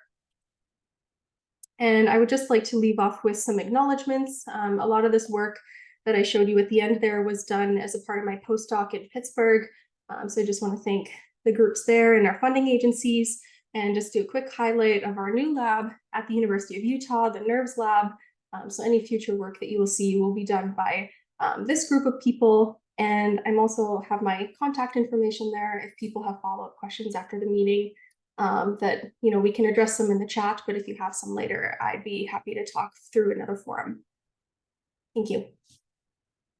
Wonderful. Thank you so much, Ashley. It was a fantastic overview of applications in spinal stim, and I find your work really exciting, the directions that you're going with it. We're doing well for time, so we do have time for maybe a couple questions. So feel free, you can raise your hand. I'll try to keep my eye on that. I see Vivian. I can see Vivian's already got her hand up. Also, feel free to put questions into the chat box. So Vivian, do you want to go ahead? Yeah, I mean, if someone else wants to go first, that would be great. But all the talks are so exciting, and I have questions on all of them. And Ashley, congratulations on amazing work. This is really fabulous, and you're charting a new path that I think is going to be a very exciting path. Just one question about transcutaneous spinal cord stimulation and the amplitude of stimulation in persons who are neurologically intact, which would be the case for a number of persons perhaps with amputation. there is a level where people just feel discomfort and they will not tolerate the amplitude of stimulation. Can you maybe help us understand this balance between actually alleviating pain versus the local discomfort, perhaps resulting from the transcutaneous stimulation? Yeah, this is a great question and a very practical one because, as you say, our participants had intact sensation, and a lot of the prior work was done in people with spinal cord injury who a lot of them didn't have intact sensation. So they could increase the stimulation amplitude to penetrate those deep structures without causing any local pain.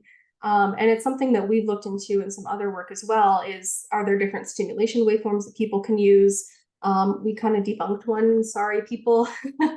But I think strategically what we're trying to do is one, have people acclimate to the stimulation. That part of it has been really important. Some people just won't tolerate it, in which case I think this therapy just wouldn't be for them. And that's, that is what it is. What we try to do is get it slowly increased so that we can have it close to the threshold that we know that engages these pathways, because we've measured them through measuring the reflexes in the muscles. And I didn't get into that today because that's a whole other can of worms, but we really try to target it to a level so that we know it's actually engaging these structures, because that's, I think, how we think we would have the best therapy, is we know that we're getting there. And my strategy so far has just been acclimation. That's just been the key, and communicating with people about what it feels like, giving them short durations and then getting it longer. The placement of these electrodes can also change the comfort level. So it's not necessarily the electrical stimulation that's uncomfortable, but it's the contractions of the back muscles.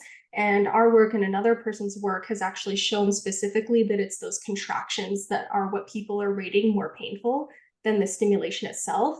So we go a little bit off midline because we want to be lateral to get the roots, but other papers have done configurations that are right on midline. You do need to increase stimulation a little bit to get the field wider, but it doesn't cause those same back contractions. So I think the electrode placement also has an important role to play, but I think we really need a thorough study to look at electrode placement, waveforms, amplitudes, to see what people tolerate, how effectively they activate these regions. I think there's a lot of work to be done to figure out those parameters, because someone tried it, something worked, and then we went from there. Yeah. Yeah. Thank you, Ashley. Thanks, Ashley and Vivian. Just keeping my eye on the time. What I'll do, if anybody has additional questions for Ashley, maybe you could put it into the chat. Ashley, are you okay to stick around maybe for just a few more minutes in case there's some additional questions? Yeah, absolutely. Perfect. It's great to see people using the chat box and getting questions answered that way. So keep that up. But at this point, I'm going to pass it over to Chris, who's going to introduce our next speaker. Thanks, Kristen. So I'm excited to introduce Dr. Claire Shackleton. Claire is a postdoctoral fellow at UBC and here at the International Collaboration on Repair Discoveries, or ICORD, in Dr. Andrei Krasakov's lab. And she is here to present on motor and autonomic concomitant health improvement with neuromodulation and exoskeleton, much easier known as the machine training study. So with that, I'll hand it over to you, Claire. Great. Good morning, everyone. Thank you for your attention, and thanks for the introduction there. All right, let me just share my screen. Can everyone hear me okay before I continue? Is that okay? Yes. Yes. Yeah, okay. Looks good. Great. All right, and slides are up. Is that clear? Everyone can see those?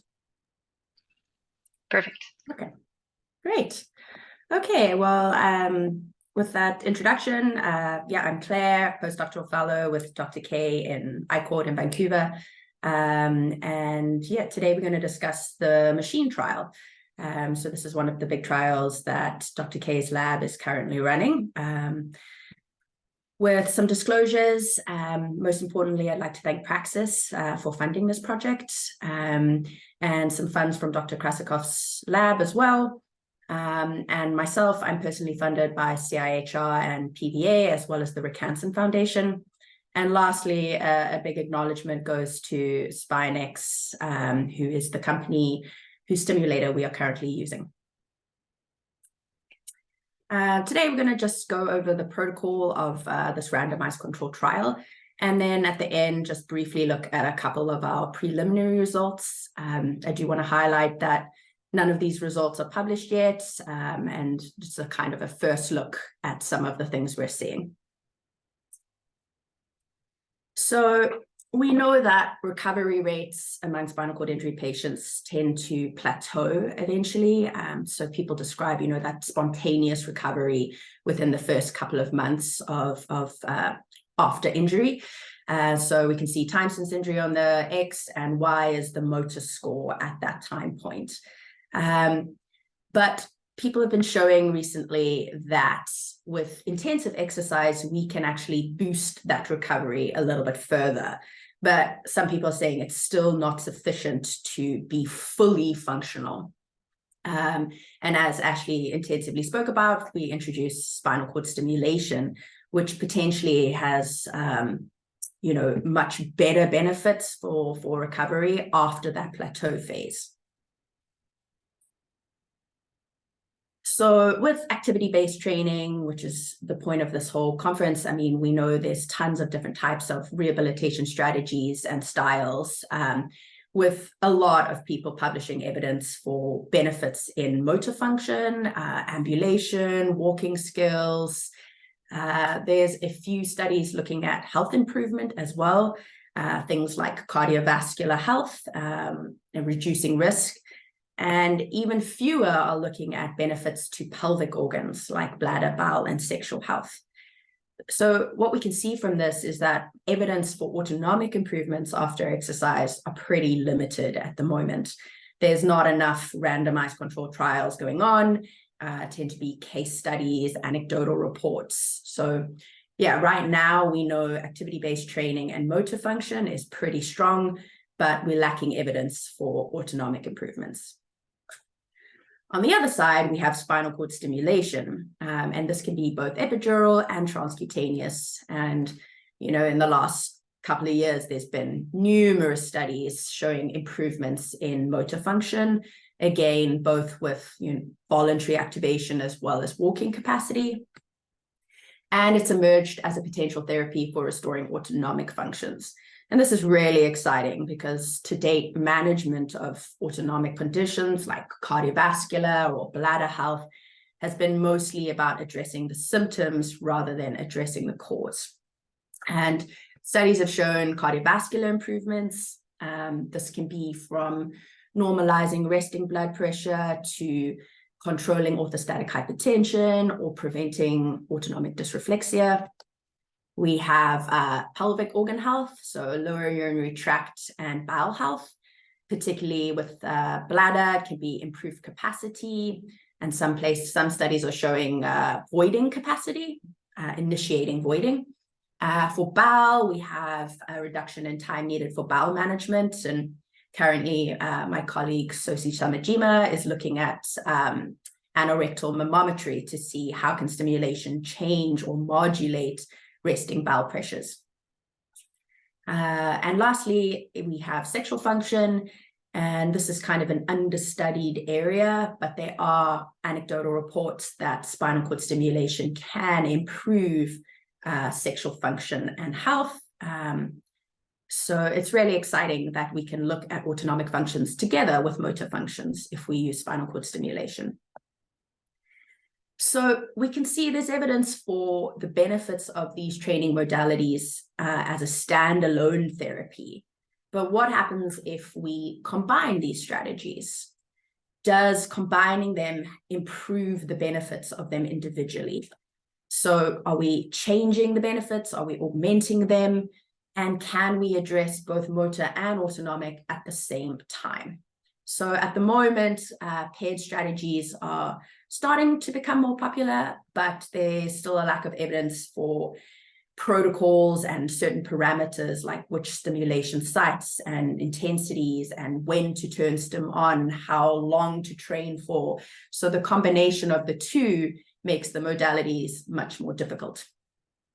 So we wanted to test this in a large randomized controlled trial.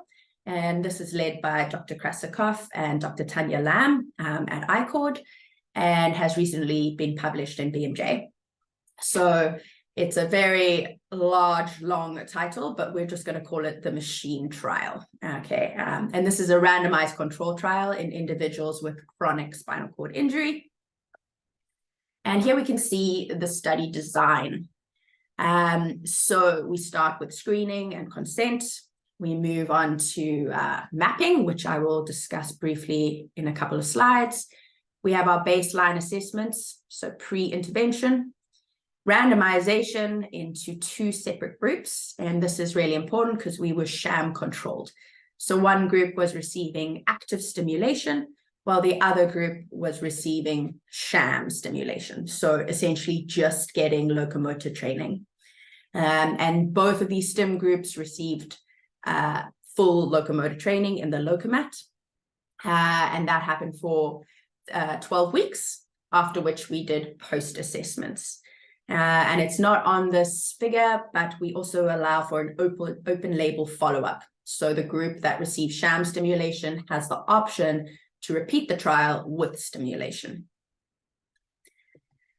So again, our exercise component was locomotor training, and we did this in the Locomat through body weight supported treadmill training.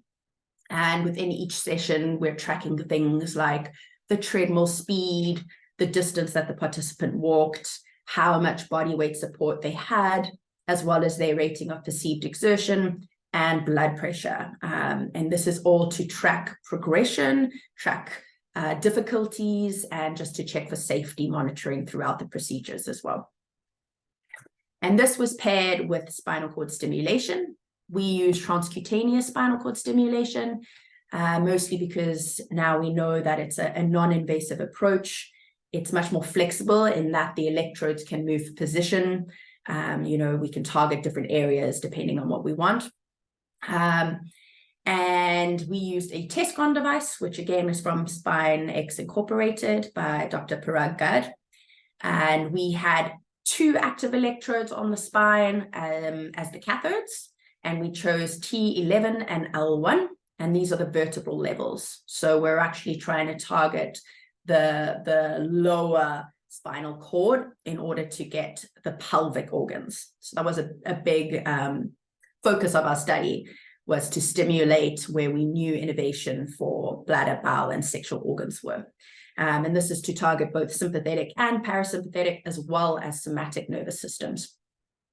And then we had, and again, as Ashley was discussing with placement, we did decide to go on the midline in between the spinous processes. And our anodes were a larger rectangular adhesive electrode that went on the back of the iliac crest. As for study outcomes, this is a huge trial, and we looked at both motor and almost every autonomic thing you can think of. So I've just highlighted a few of them. And as our primary outcomes, we were interested in motor outcome. And our focus here was proprioceptive sense, as well as voluntary muscle activation. And from an autonomic perspective, we really wanted to know what's happening in the cardiovascular system. So in particular, 24-hour blood pressure monitoring. And then we did a bunch of questionnaires for pelvic organ function, so bladder, bowel, sexual, as well as general kind of health-related factors like spasticity, pain, fatigue, and quality of life. And with the sexual health questionnaires, we also paired that with a semi-structured interview at the end of the trial, so only one interview, and that was with Dr. Stacey Elliott, our sexual health physician in Vancouver. So for our study, we wanted to include people with a traumatic spinal cord injury. It had to be chronic, and because we're interested in cardiovascular health, we needed an injury above T6. complete injuries, either A or B, AIS levels, and for health concerns, our cutoff was 60 years of age. And currently we are recruiting. So a little shout out if anyone's got some participants in Vancouver, please send them our way. We have enrolled 5 people, and unfortunately 2 withdrew fairly early in the trial, not related to the study, just personal concerns. So right now we have 2 participants who have completed the trial, and they were both receiving active stimulation.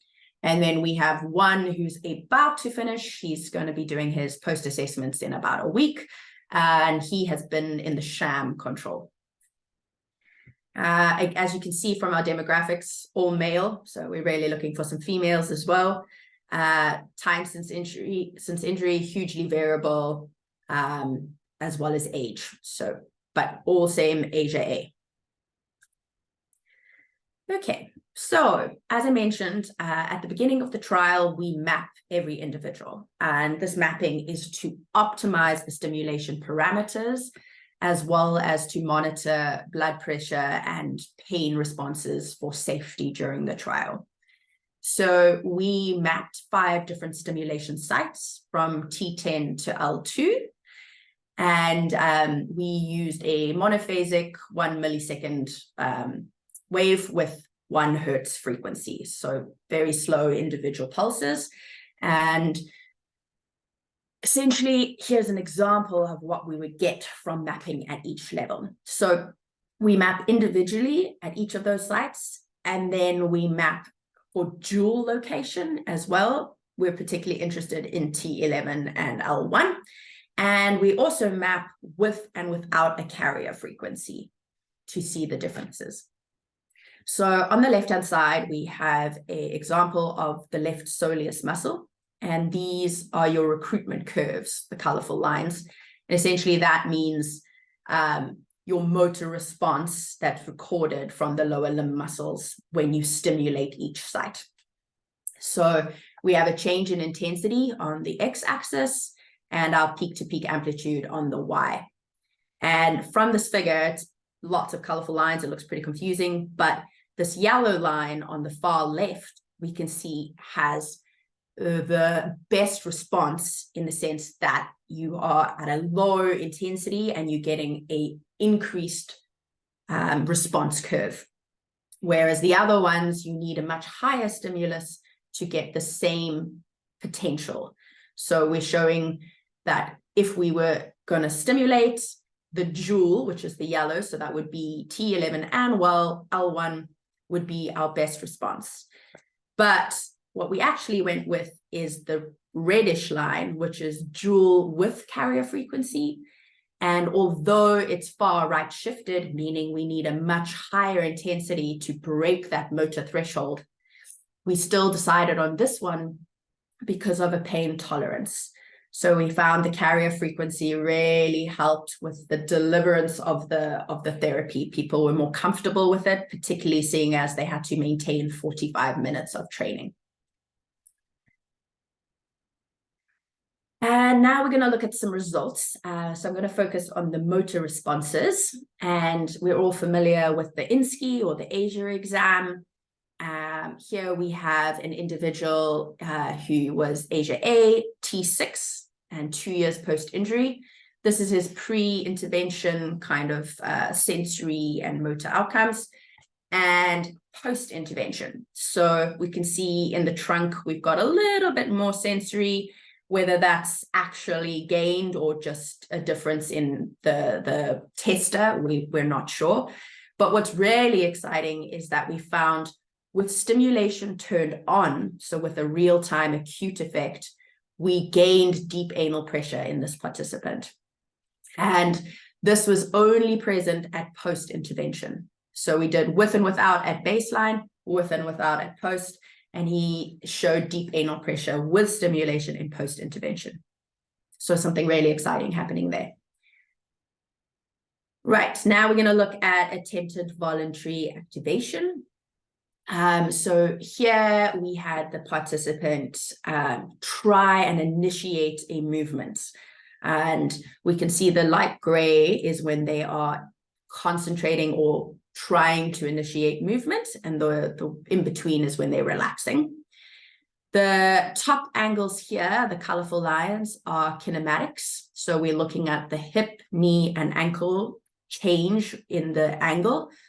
And then the black lines are the EMG responses, so the muscle activation in the lower limbs.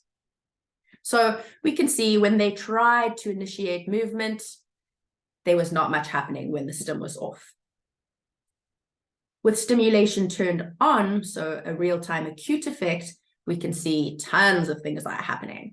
So we've got a really nice activation in the lower limbs, particularly rectus fem. So as they're kicking out into knee extension, we're getting on and off as they're trying to initiate, first relax. And then with kinematics, we have changes in joint angles. And here at the top, we can see what that change in joint angle looks like. So here's the femur, and we're getting a nice kick out into knee extension. And just to visualize those changes, I've got a few videos for you to see. So this is our Asia A T6, 2 years post-injury. So we have his beginning session. This is visit 8. We're trying to initiate. You can see he's trying different positions, trying to move, figure out how to get that leg to kick, but not much going on. This is more than halfway through the trial. And we're getting a single leg extension, small movement, and post-intervention. So this is after 36 visits of training combined with stimulation. We have full knee extension on one side and the other side. So within 36 sessions, he was able to initiate some voluntary movement. And here we have our other participant, same Asia A, basically the same level of injury, T5, except he was 20 years post-injury. And here again, we have an early visit where we're trying to initiate movement. You can see he's trying to move trunk, trying to figure out how to connect different positions, but no change in that movement. And here we have post-intervention. He's working his way into it. And there we go. Full extension, which he's able to hold at the top temporarily and relax. So I want to highlight again that this is really exciting. 20 years post-injury in a clinically complete injury, and we're able to initiate voluntary activation. So aside from the motor changes, autonomic wise, we are still analyzing. And just to give you a brief little snippet of what we're finding, for the echocardiogram, we have noticed in one of those individuals an increase in stroke volume. Potentially, this might be due to a lowering of heart rate from an exercise-induced response, but we're still needing to look a bit more at that and combine it with potentially a heart rate variability analysis. For bowel function, just anecdotally, participants have mentioned that their time needed for bowel management has decreased. One participant had a 20-minute improvement, so 20 minutes quicker for his bowel routine, which is a huge change in quality of life. Lower urinary tract, so far, we haven't noticed anything in our participants. I already mentioned that deep anal pressure is potentially present, but that is with stimulation, not without. They had more energy, better sleep. And for me, most exciting part is sexual function. I've been doing quite a bit of research on this, and it's kind of my area of passion. And we have seen a lot of evidence for participants saying that they've been having increased frequency of erections, so spontaneous erections without, any touch, things like that. And this is occurring fairly fast after the training session. So, they do their training for 45 minutes, we pack up, they get home, and they notice, oh, I've got an erection. So yeah, and they've also said potentially a bit firmer with the stimulation than without. And yeah, one guy mentioned that it kind of mimics the effects that he gets from Cialis, not as strong as an effect, but it could potentially do the same thing. And whether the sexual drive was increased because they were getting more frequent erections or because it had a direct effect, we're not sure. But they also mentioned much more desire to be engaged in sexual activities. So yeah, we're really excited to explore autonomic changes more, and we'll definitely be getting back to you once we find those changes. But for now, that's just a little brief insight into some of our preliminary data. So I just want to thank my team at ICORD, and particularly my fellow postdocs who had a huge part to play in our collection of data and our analysis and some of the figures in this presentation. So thank you very much for listening, and happy to answer any questions. Thanks so much, Claire. That was a great presentation. It's really exciting to see some of the results that you're starting to see. I think we have time probably for one quick question. And then maybe if you don't mind sticking around, Claire, if there's more in the chat box, answering those, that would be great. Does anybody have a question for Claire?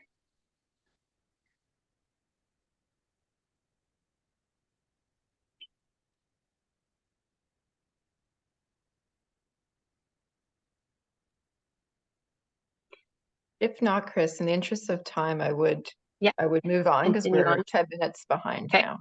Thanks. Okay, so maybe Heather, if you don't mind putting your question in the chat box, that would be great. And we will move on to the next speaker. Thanks so much, Claire.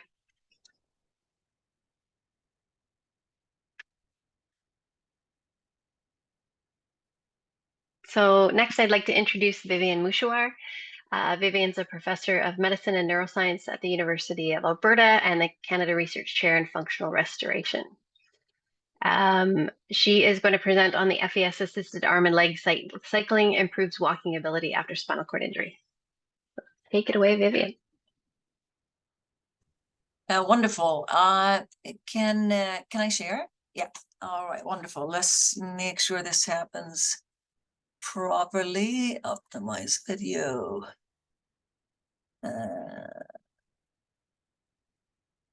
Sorry.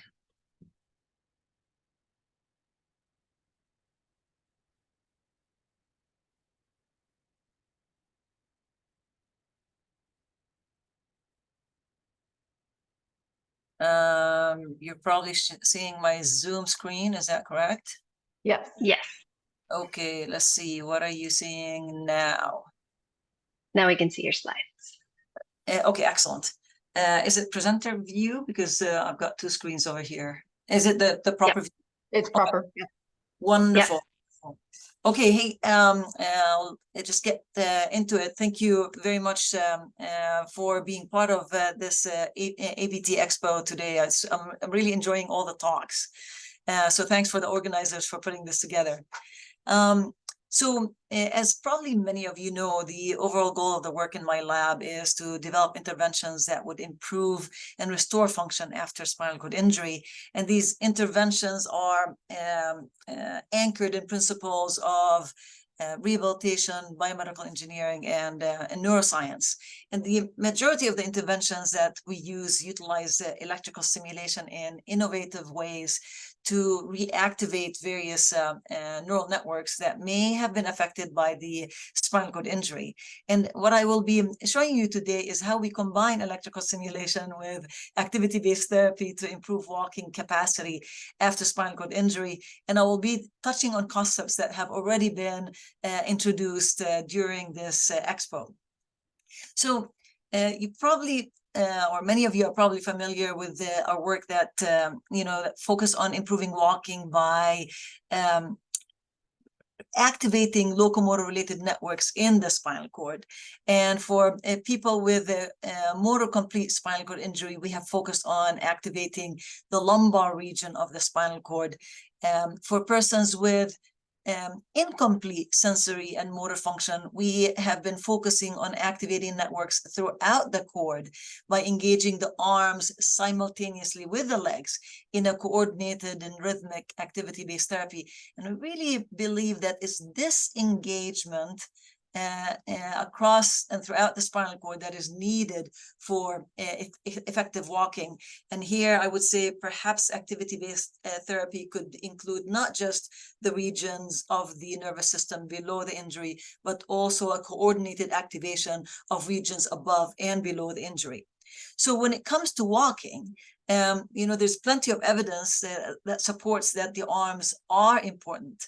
And, we already know that we swing our arms in coordination with the legs when we are walking.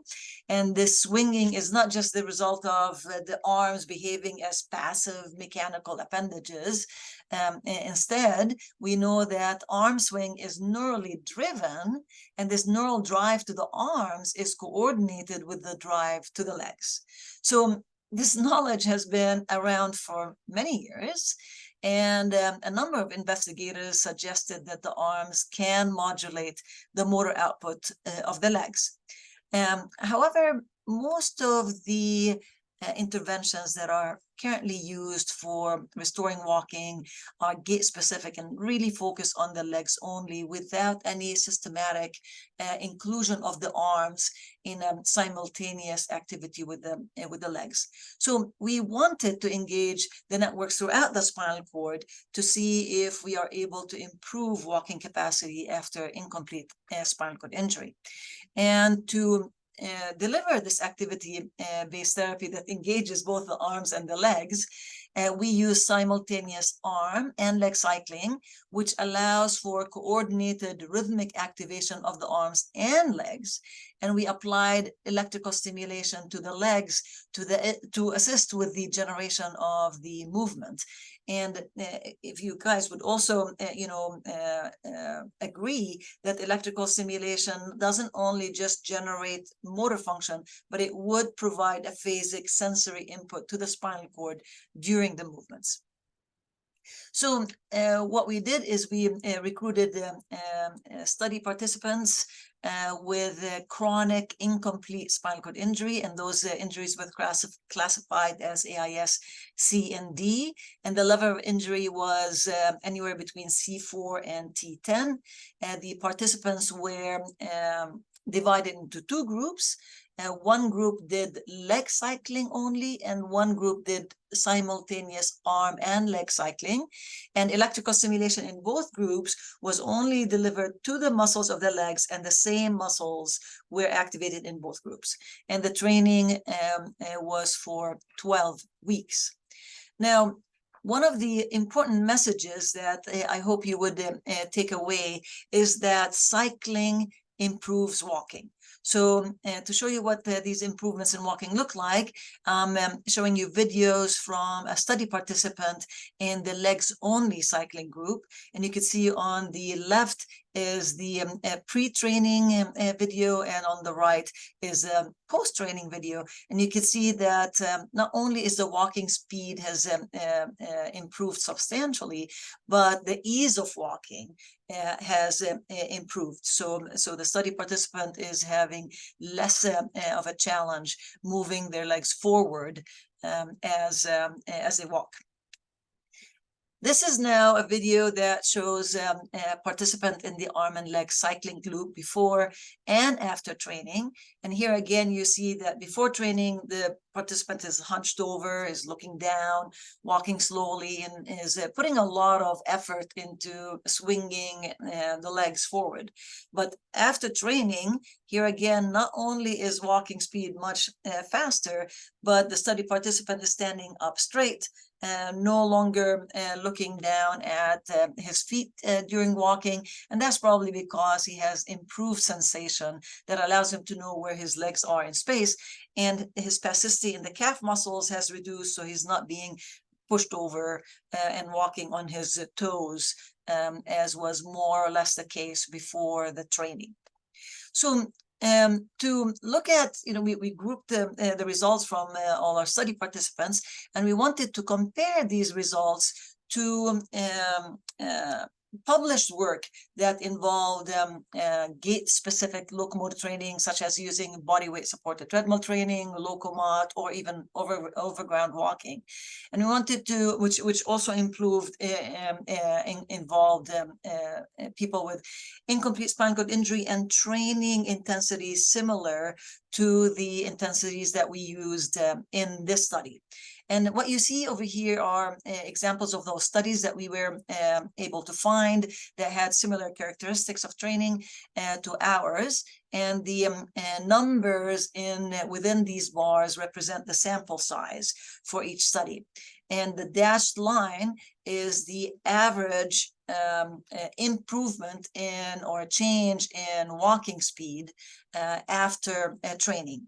And what you would see here that is incredibly intriguing is that the leg cycling group can improve or has seen improved walking speed to a similar extent to that is seen with the other gait-specific training paradigms.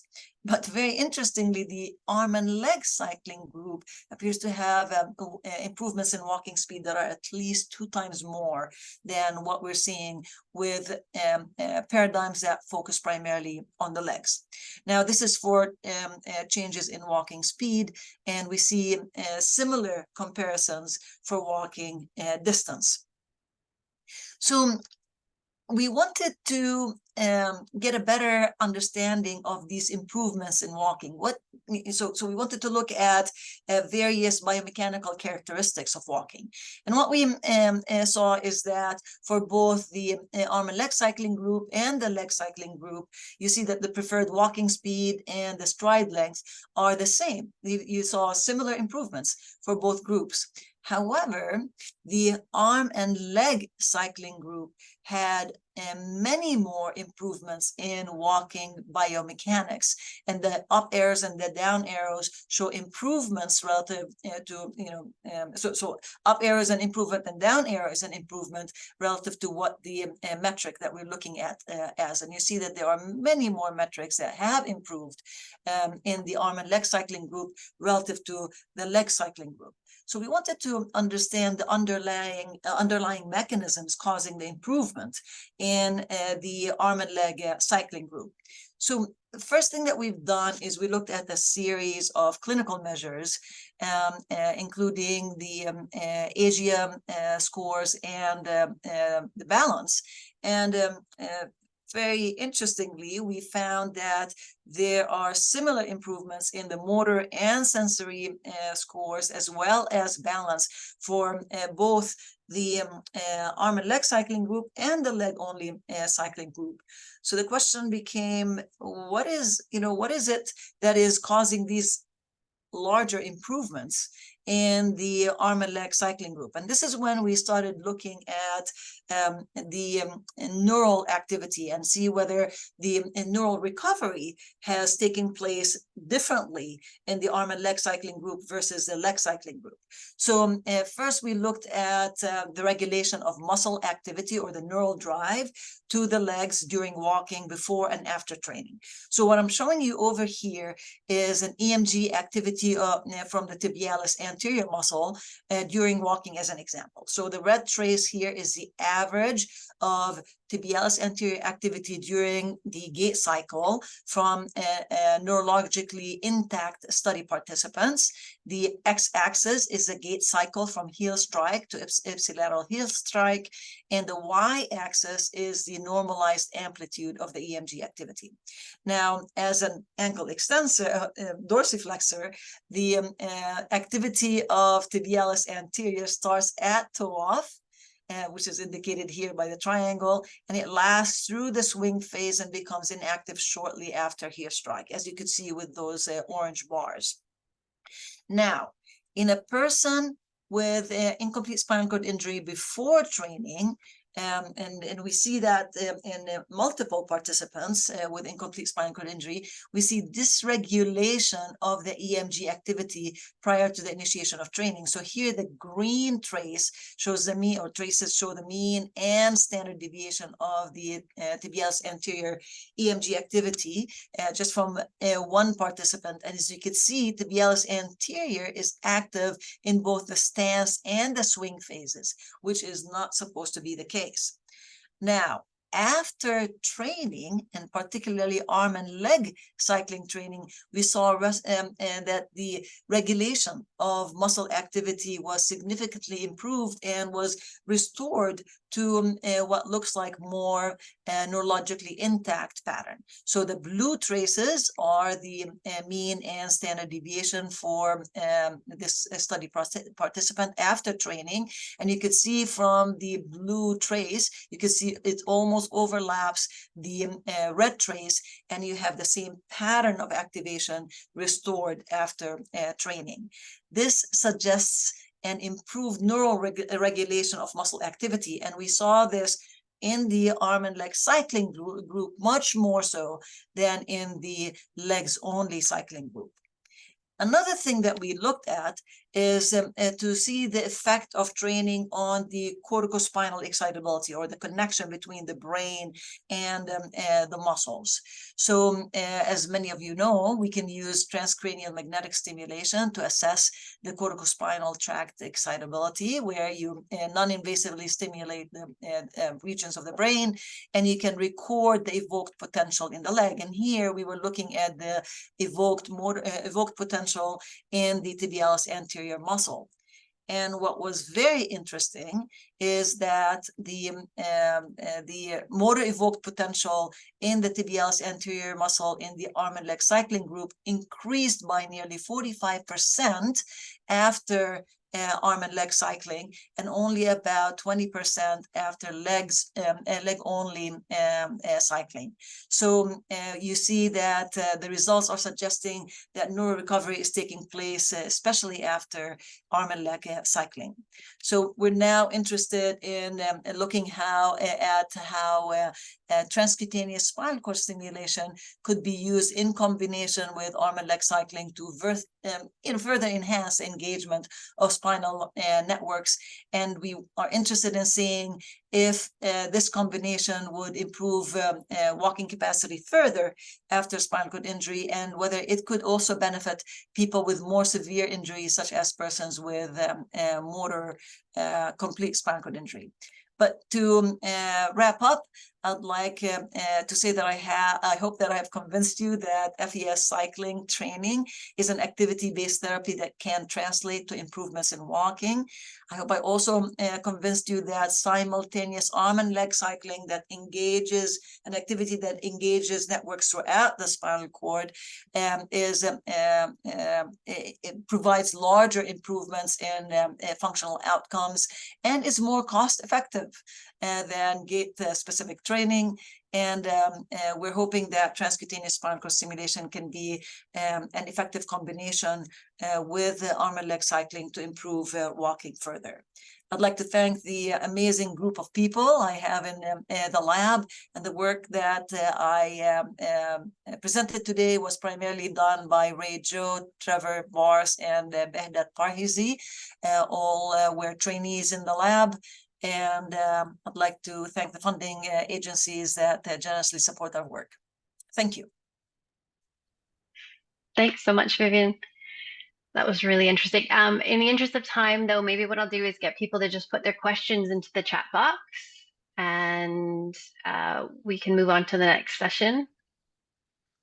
So for this session, we're switching gears a little bit, and it will be a panel discussion. We've kind of heard that learning about ABT and being able to provide it or access it is a challenge for a lot of people, especially in that inpatient rehab and the transition through into the community. And so I'm very happy to introduce Anita Kaiser, who's going to facilitate a panel discussion talking about ABT during that transition. Anita is a tetraplegic since 1996, and she's completed her Master's of Science degree in Rehab Science at the University of Toronto. She holds a number of positions in a variety of organizations, and so we're very lucky to have her here to facilitate. So with that, I will hand it over to you, Nita, and maybe get the panelists to all turn on their videos and unmute themselves. Thanks very much, Chris. Yeah, happy to be here, and we have quite a large panel of experts that are representing both hospital, community-based clinics, and people with lived experience. So maybe if we can turn the slides off so we can get everyone's lovely faces up on the screen.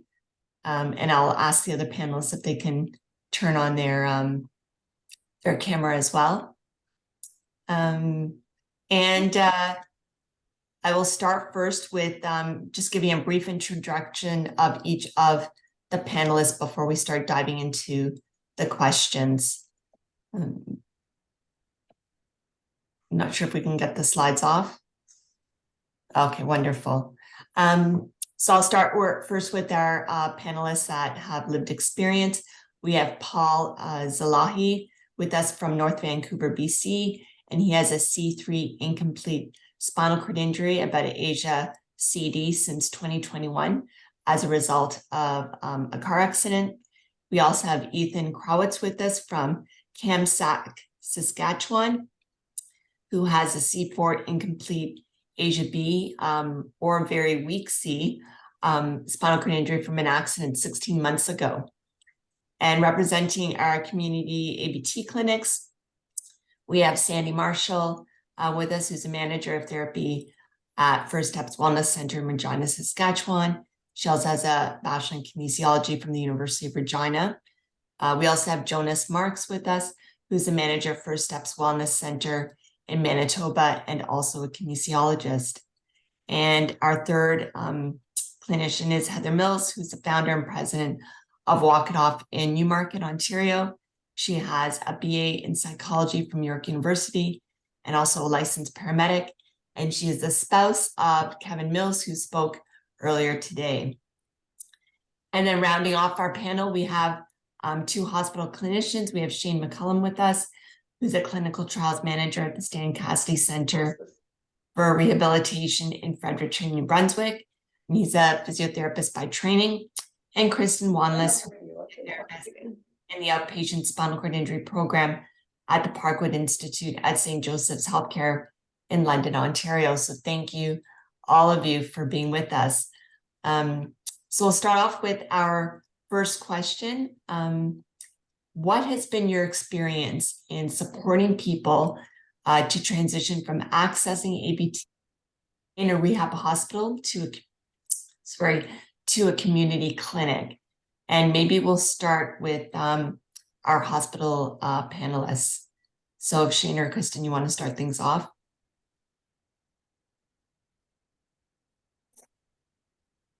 I don't have a whole lot to add for this one. Just in New Brunswick and Atlantic Canada, we don't have a lot of community clinics. So maybe I'll pass it off to Kristen and those who have those in their communities, and I'll wait for later questions. Sure. So I work in our outpatient department that's run through the Ministry of Health at Parkwood. We also have a third-party funded program that runs in our same treatment area. Being that I am in the Ministry of Health stream, we unfortunately have quite a wait list to get into our program. So in an ideal world, we would have clients go seamlessly right from our inpatient to our outpatient programs. That's not the reality, at least with the current staffing that we have. But we usually try to meet with our patients before they leave and answer any sort of burning questions and give them some resources to allow them to at least access what they can in the community before they're able to come in for therapy. And we're working on trying to set up some sort of bridge programming through our partnership with Western and some of the students that help out to try and give patients at least some access to some sort of activity while they are waiting to get in for therapy, which has been a big help and is sort of an evolving project that we have going on. With our third-party programs or some of our more community clinics, most of our patients are able to access things a lot sooner, which is great because they have the ability to pay for their services. So they're able to transition a little bit more seamlessly and sort of continue on with the activity-based therapies that they've been doing. It's great to see some of the work that you guys have been doing there. How about our community-based clinicians? Do any of you have any experiences you want to share regarding supporting people through that transition?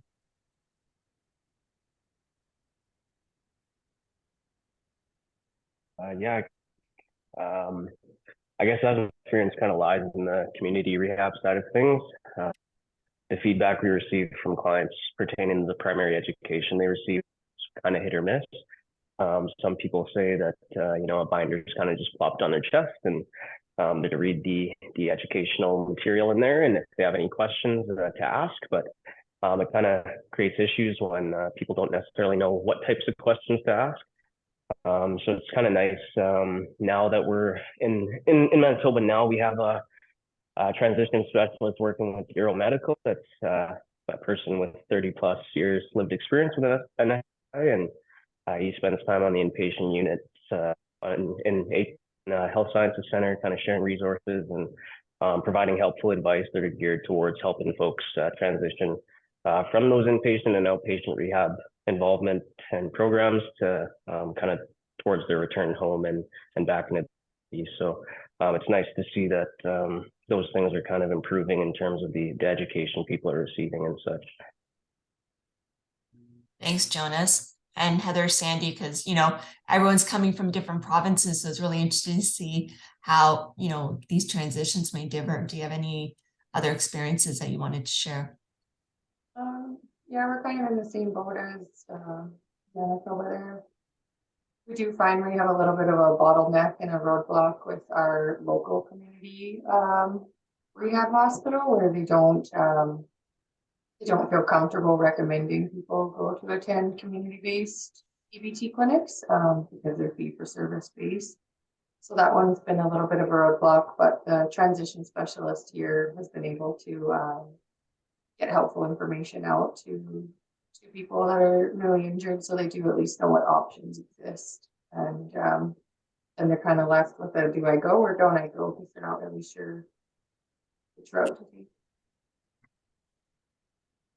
I'll have to agree with Sandy. That is one thing that when I approached our local spinal cord injury rehab center, Lyndhurst, is that they could not refer people to community-based clinics. But we were able to put our resource or our information at the resource center there, but that means that the future clients would have to seek out and find it on their own.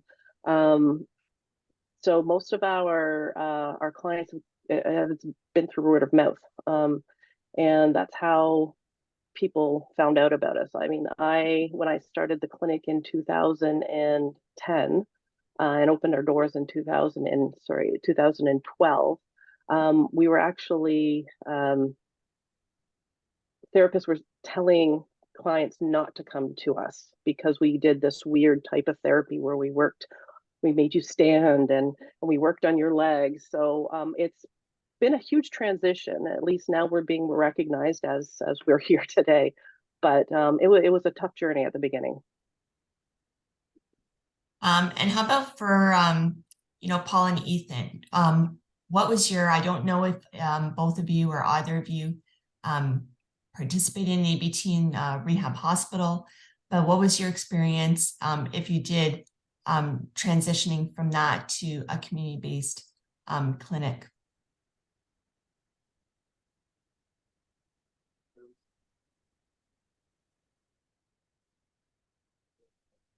Paul, I think if you're talking, you just need to unmute.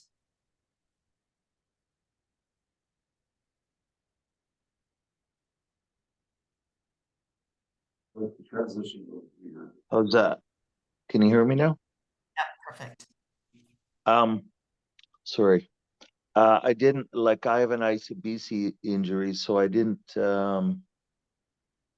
I didn't go into a community-based. I just was supported by ICBC. So, and then I got actually, because I couldn't go home because our home wasn't suitable. So they plunked me into an old age home, even though I'm younger than the people here. So I don't know what else to say. And sorry, what's ICBC? ICBC is the insurance company in British Columbia. So because I had a car accident, they're the ones that pay for my physio and all that kind of stuff. Okay. So did you have activity-based therapy in your rehab stay in the hospital? Oh yeah, I mean ICBC is providing it like physio, and I have somebody coming into my room 3 times a week, 2 hours a day. So yes, so yeah, I just thought it was paid by other people, but yes, I do. Okay. And did you find it was a smooth transition? Well, because I got thrown into old age care center, it was, I don't know if it was smooth, but because I have the physios, I visit physios twice a week, and they come and visit my room. So yeah, it was smooth if looking at it that way. It just, the hardest part is the yes, you have the physical, but then you have the emotional of all that. I mean, I don't know if you want to hear about that, but that I found the hardest part of this journey. Yes, the physical, they go, you got to do all your exercises, but you need the grieving process of, because your life has changed from a catastrophic injury, and to talk about that and the emotional, to speak that way, because nobody ever told me, Paul, you're going to grieve. I only realized it's been 2 years in, only realized that I had some deep anger inside of me, and I didn't realize that I didn't go through the proper grieving process.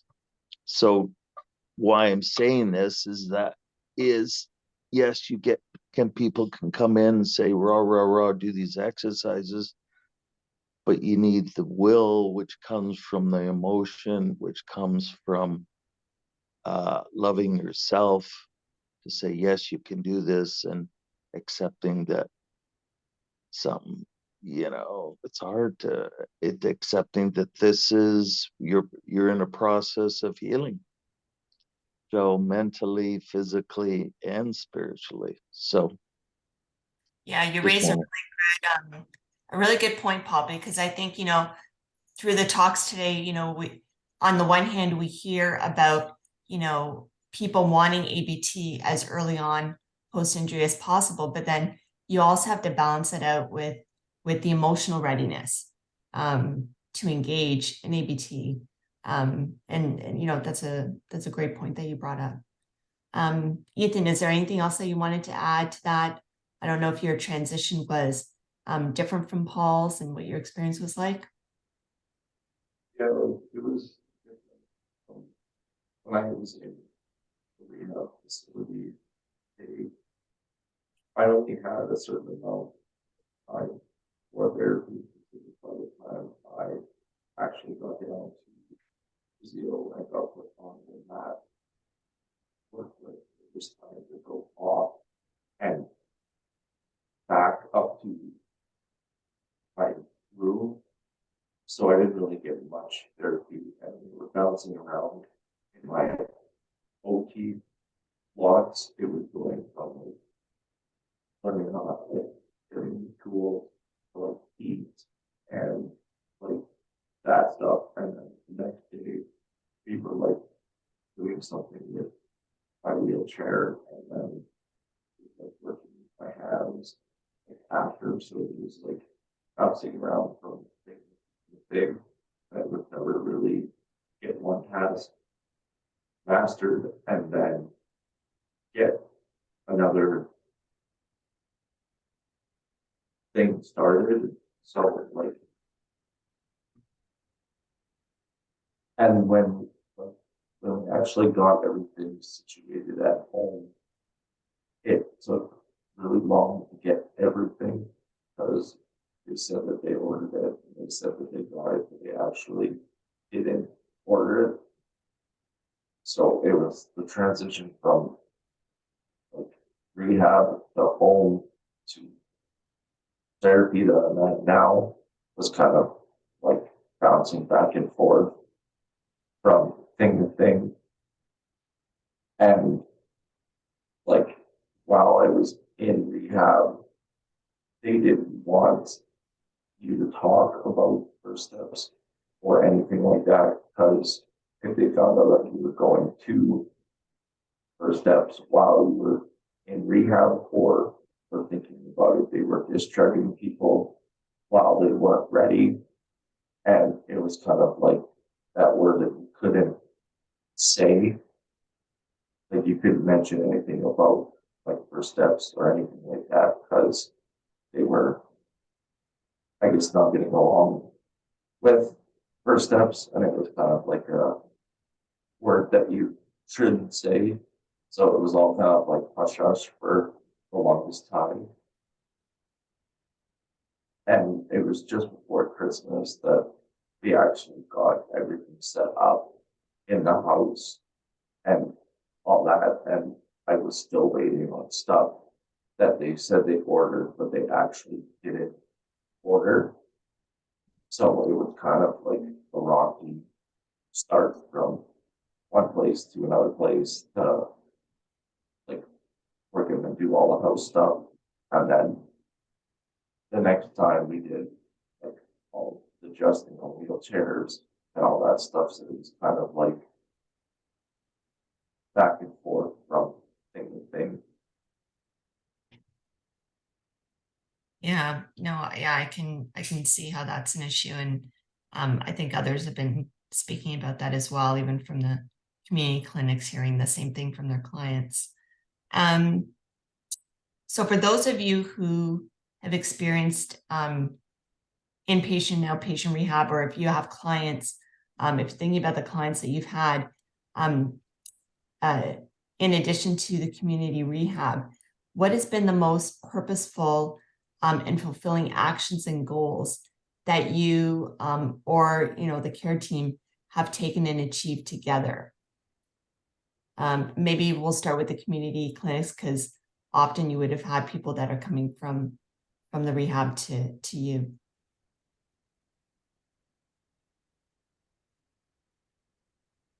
Unfortunately, there has been no coordination between the inpatient and the community clinic. So I think that is something that's really missing here.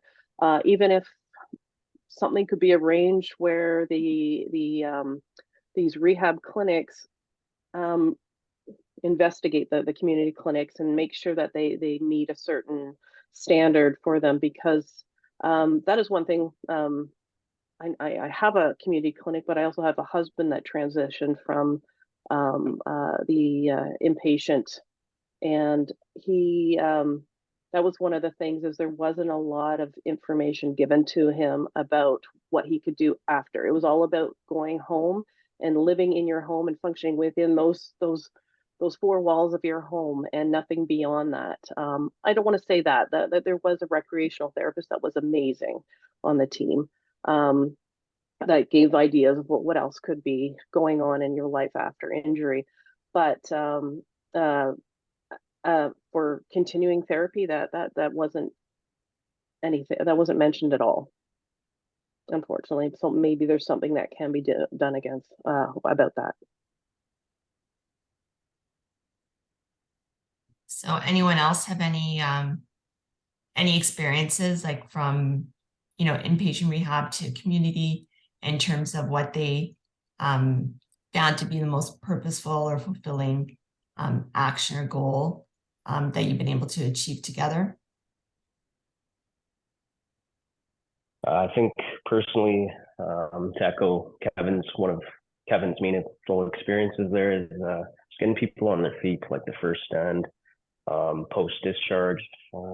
First stand to me kind of marks the beginning of that journey. It's filled with peaks and valleys, and yeah, it marks that that point where the person with lived experience is really placing their trust in us, and the realization of hope and optimism is pretty motivating and uplifting. But if I could compare it to anything, it's almost like, somebody that has never heard before that gets hearing aids and can hear again. It's the emotional expression, the facial expressions, the feedback we get, how appreciative they are to be here and doing these things. It's ultimately super rewarding, and just makes my role as an ABT provider that much better. So how about Paul and Ethan? Are there any experiences that you had where you were able to,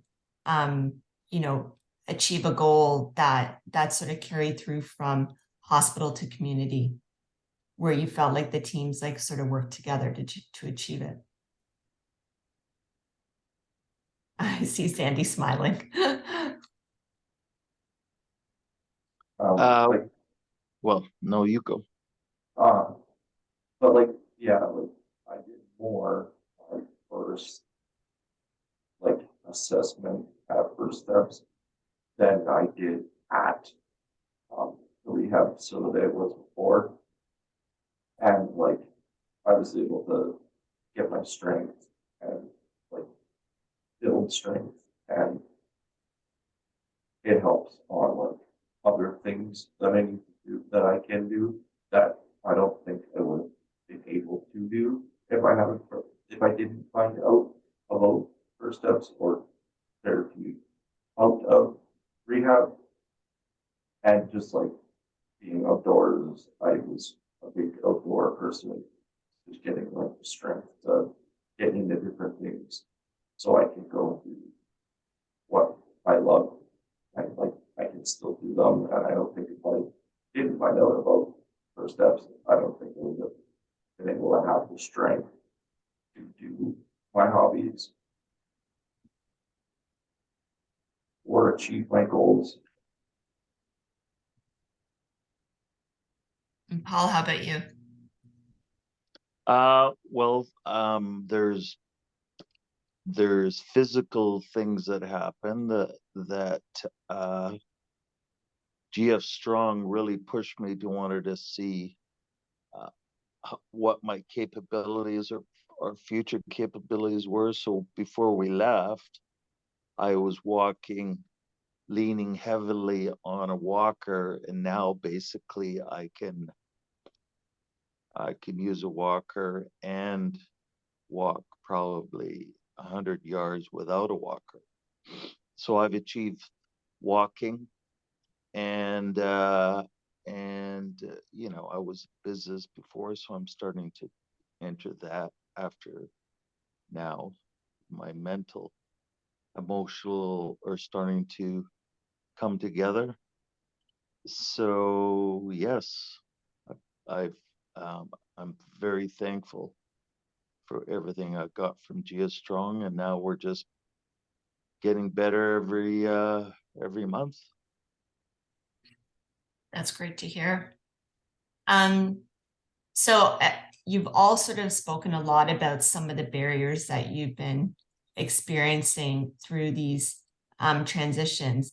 And I think it's such an important question. So maybe just in the interest of time, I want to do a quick rapid fire where when I call out your name, if you can just list what you think are the top 2 barriers that are impacting this transition from hospital to community.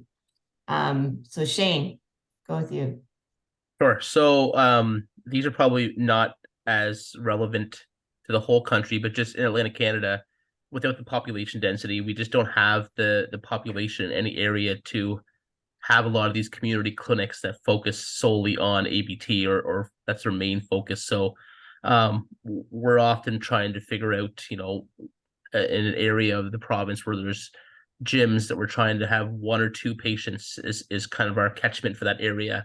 So it's just the lack of knowledge, the lack of availability, transportation, from a rural setting, I think is the main thing that we have a harder time with here. So we do try and work with the gyms and facilities as much as we can, but they're not going to change around their whole setup for one or two people too. So we end up focusing a lot on home exercise and trying to figure out how it can be done in that setting as well.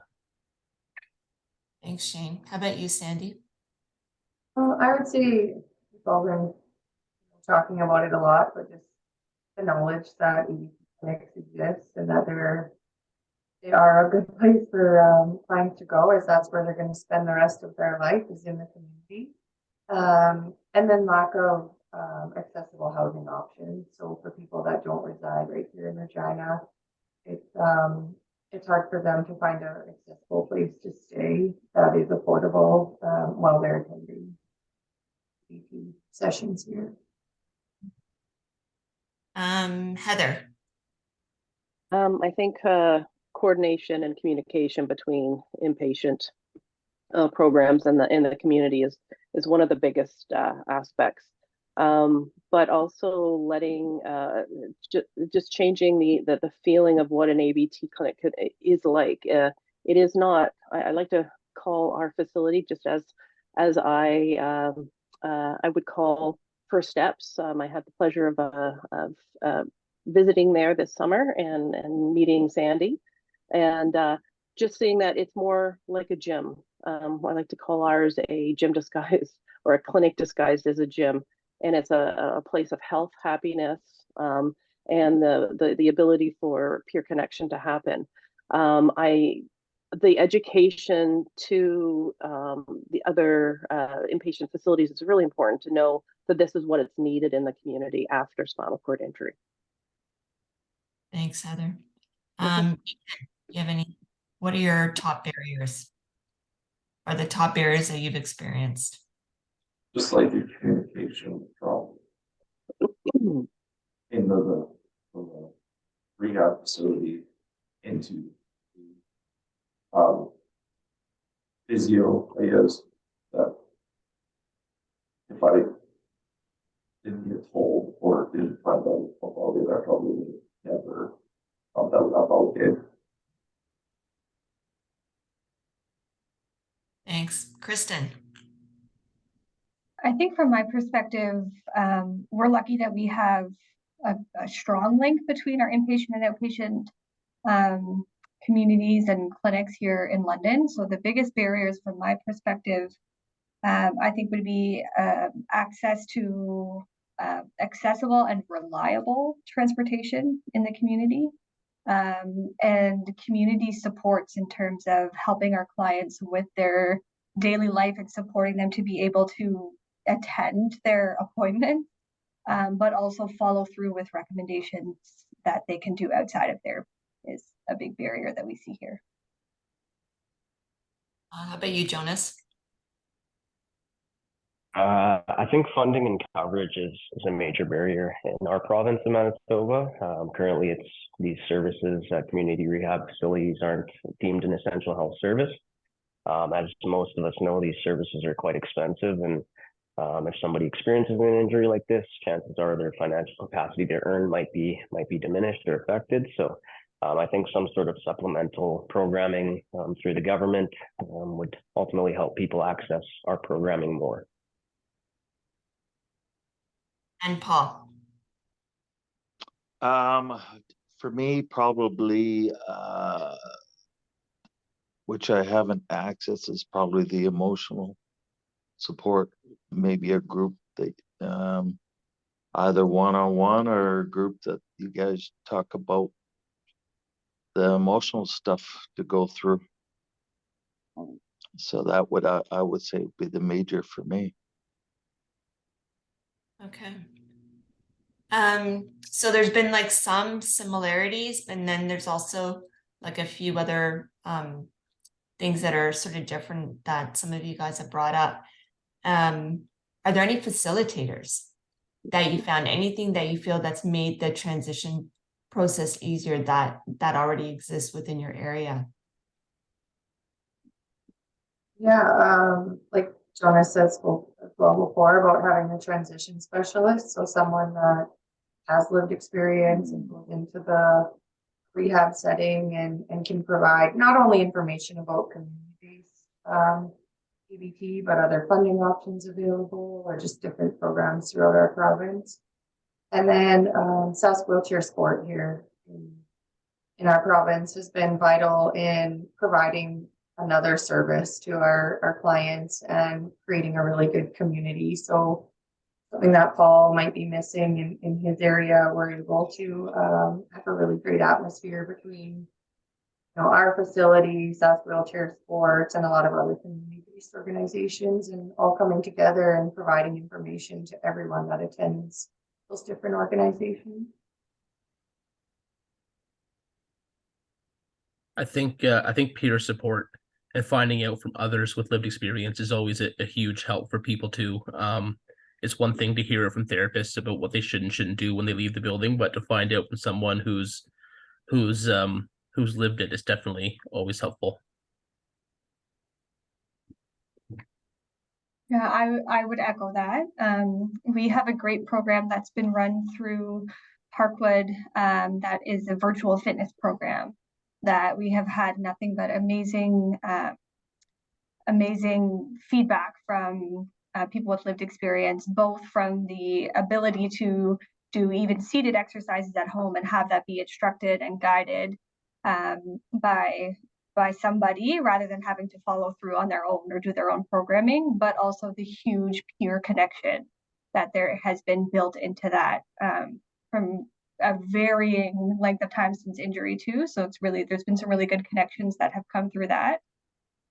Another great facilitator that we have here in Ontario is Spinal Cord Injury Ontario. So there are representatives that meet with a lot of patients that provide them with a lot of resources in terms of access to equipment, but also can help sort of guide them to different treatment options and stuff. So it's been a great resource that has allowed clients to access some different things in the community.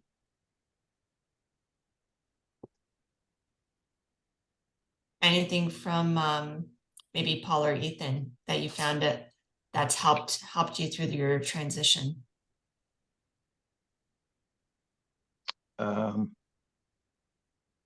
Well, the fact that I have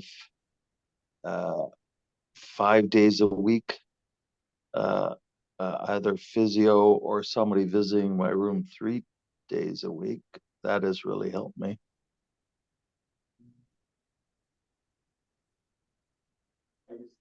People that are in your situation or have gone through your situation and just meeting people with your own and like sharing what they've gone through and like what they've gone told, like what I'm going through, and like just having wheelchair supports on and going to them and participating in them and meeting new people and that have been through your injury and just kind of helping each other out.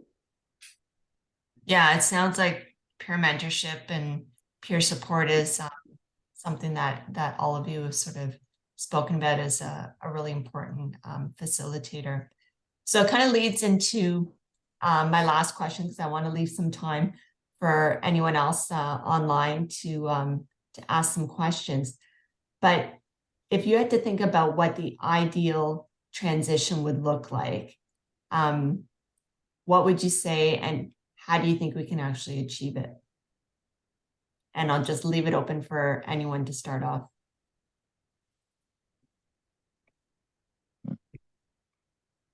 And for Paul and Ethan, I'll just say, like, if you just think about what your journey through the transition was now, what would you have liked to have seen happen?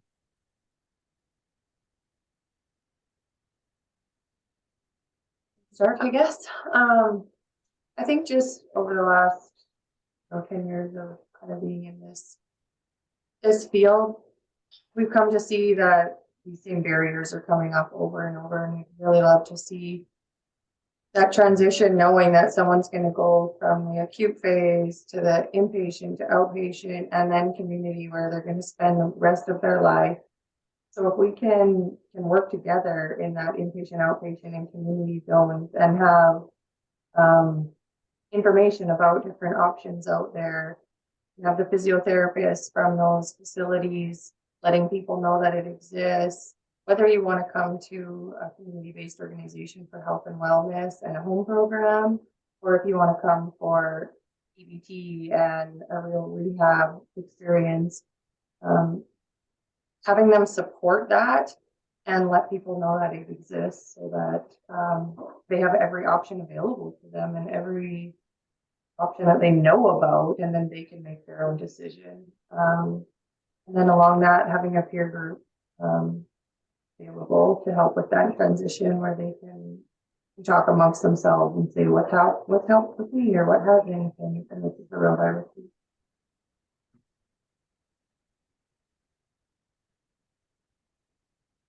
Anyone else have anything else that they want to add? I think I would just go ahead, Shane.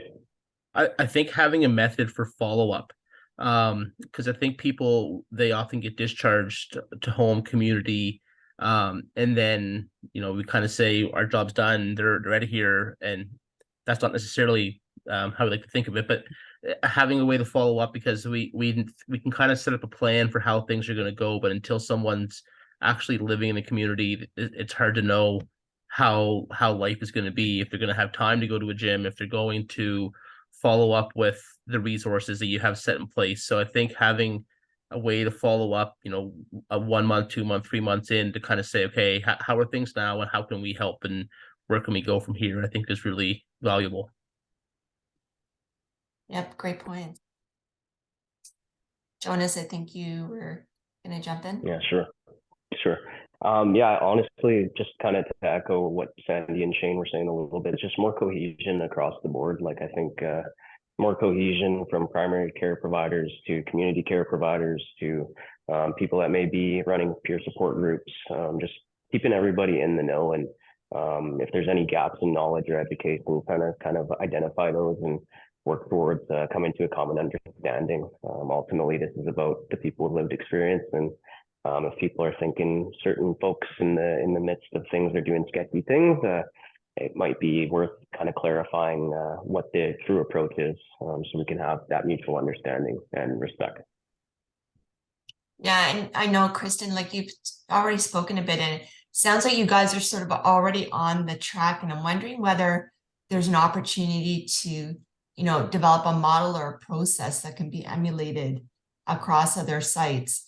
Something where people can sort of learn and share, you know, what you guys have been doing, and, you know, some of the barriers I think that you've already sort of started to try and address.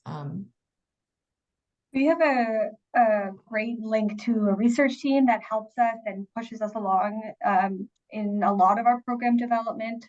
And they give us a lot of resources in terms of bodies and minds to help us. I think ultimately it comes down to a limited resources.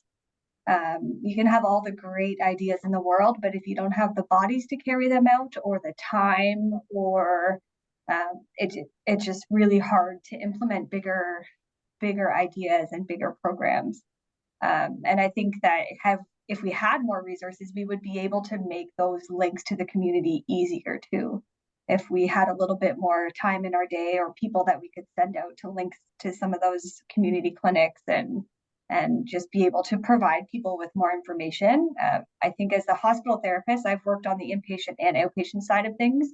If we don't know a lot about these community places, it is harder to, even if we were allowed to recommend them, but if we don't know much about them, it's hard to recommend that to somebody too. So, you know, I think ultimately that's what we need, is more time and more staff and more resources across the board within the hospital, but also in the wider sort of healthcare community.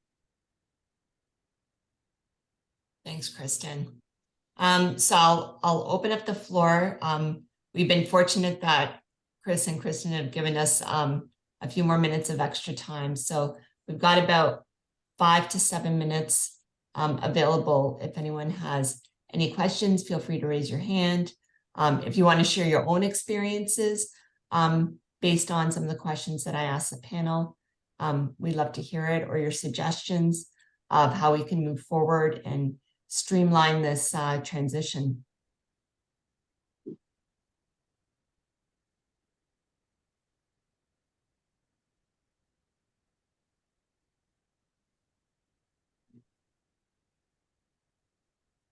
I just want to say that the work that you're all doing with the ABT studies right now, even going back to Lyndhurst, the Spinal Cord Rehab Center, I've had more, like for my husband's appointments, I've had more interest in what ABT is, and I think that just by doing these studies and developing ABT is the first process to making this coordination happen in the future.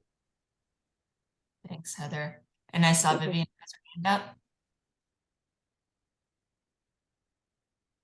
Yeah, thank you very much for the panel discussion and and sharing everybody's experiences. This has just been and continues to be every time we have panels like this to increase our understanding of the real life challenges to ABT and transitions in care. One thing that has been happening in Alberta is one of the local spinal cord injury based or focused charities has been putting FES cycling devices in different places, like at the YMCA, at different workout centers in the community. And the goal is, at least the initial goal and the hope was that this would make these type of activity-based therapies more accessible. What are your thoughts about this? If there is a device available at the YMCA, like things were building up quite nicely actually before the pandemic, and then things plummeted after the pandemic. So just kind of to tell you where we are right now, but we're hoping that there will be more buildup. What would make, like, is the accessibility to a device adequate? What else would be necessary to make activity-based therapy something that is available at your doorstep, right? What would make that possible, so that we can think of ideas as a community as a whole of making this as accessible as possible? Would love to hear your ideas. I think having the devices is obviously a great first step, but it's also having the training and the personnel who can set somebody up, who can help them with ordering electrodes if they need them, help with all of the kind of process, because it's things like FES cycling, EXO, you need the personnel who to run the device as well. So it's not just the fact that, oh, here's an FES bike, put it in your gym, you're good to go. There's more than that. So I think it's having those discussions and having it so it's set up in a meaningful way, so that it gets used. Yeah, completely agree. And prior to the pandemic, there were people available to for each device. There were people available. There could be sign up for the device, so people are available to help and setting up the users. Electrodes were even provided for a whole year by the Spinal Cord Injury Treatment Center Society, or SCITS, as it was called. Assessments and training were provided by them as well. Should that be available? What other barriers are there to make it easier for people to utilize? I mean, is this something that is of interest, right? Is it of interest at all? So, not everyone likes to go to the gym, regardless of what their diverse abilities are, right? I think that's an amazing idea, like provided that there was safety controls in place and, the proper training and like parameters set. I think having something like that available in the gym is amazing. And that would break down one of the big barriers, which is access to this type of treatment. Also addresses the cost and the training a little bit, at least. I mean, they'd have to have a gym membership, I would guess, but other than that, not big costs associated with it. I think having it in a gym is also a great idea because you're right, not everybody wants to go to the gym, but perhaps if they were going to the gym to use the FES machine, maybe they would do other things as well and benefit their health in other ways if they're not somebody who was likely to do that before. I think for me and the patients that I serve, transportation would again be an issue. So in our community, we have transportation that's accessible for a low fee, not super dependable, but also will only take you to a medical appointment. So they wouldn't be able to access that transportation to get to a gym, even though there's, lots of health benefits associated with that, they wouldn't qualify. So that would be a barrier, but I think that's definitely moving in the right direction and an amazing first step. Vivian, I have a question for you. Were those FES machines, were they tracked in those community clinics to see how well they were being used? Yes. So there was a committee, right? That was very interesting. I mean, the committee is still there. Obviously, we're trying to rebuild after a bit of a drop after the pandemic. But when it was working at its peak, the community, so the different members of the committee were representing different centers. And there was one person who was collecting information from all the centers, tracking the usage of the devices and so on and so forth. And they were very well used. Whether that was use up to capacity or not is a different story. So certainly there could have been a whole lot more uptake. But the numbers were impressive and they were growing. And then pandemic came and we haven't really recovered. So the question becomes, and for various factors. The question becomes for us to recover that and to go to higher level than where we were before the pandemic. What else? What else can we do? Because there is a real keen interest in really reducing the barriers to access, right? And making devices available as commonly as possible in the community. It's just a question of what would make, are these the proper devices? What would make people really want to use resources like this? Yeah, no, some great questions, but it's nice to see that. Can I kick in? Yeah. Go ahead, Paul. When I was, I got on a little earlier and I was listening to what the doctor was saying about using your hands and your legs and how much that affects your gait. And I was going, that's fascinating. So I had no idea about that, using your arms and your legs on cycling. So education and vision, don't you want and neurological understanding? Everybody has to start with vision first. Like the idea of open up in your brain that things that you don't understand, and then from there the emotion and the will kicks in of wanting to do it, because you don't really want to do it. Yeah. But you got to start with the vision. Yeah. So, and that starts from it's not like an vision and then you educate. Like, I was inspired by watching that. I had no idea. If I would have known that, I would say, yes, I want to get on that thing and that will help my gait. But I had no idea. Yeah, I agree. Education is definitely key. So I know we're right near the end. I just want to point out that Hope left a comment in the chat box about anyone with lived experience who wants to help on the expert panel to develop a Canadian SCI model of care. You can contact her below. So thank you, Hope, for sharing that. And I will pass it over to Kristen to close things off. Thanks, everyone, for the panel discussion. It was wonderful. Thank you, Anita, for doing a fantastic job moderating as always. And thanks to all our panelists for sharing your thoughts. Really appreciate hearing the different perspectives. And we've got 2 minutes left. So Sam, do you want to just pull up, if you don't mind, the closing slides?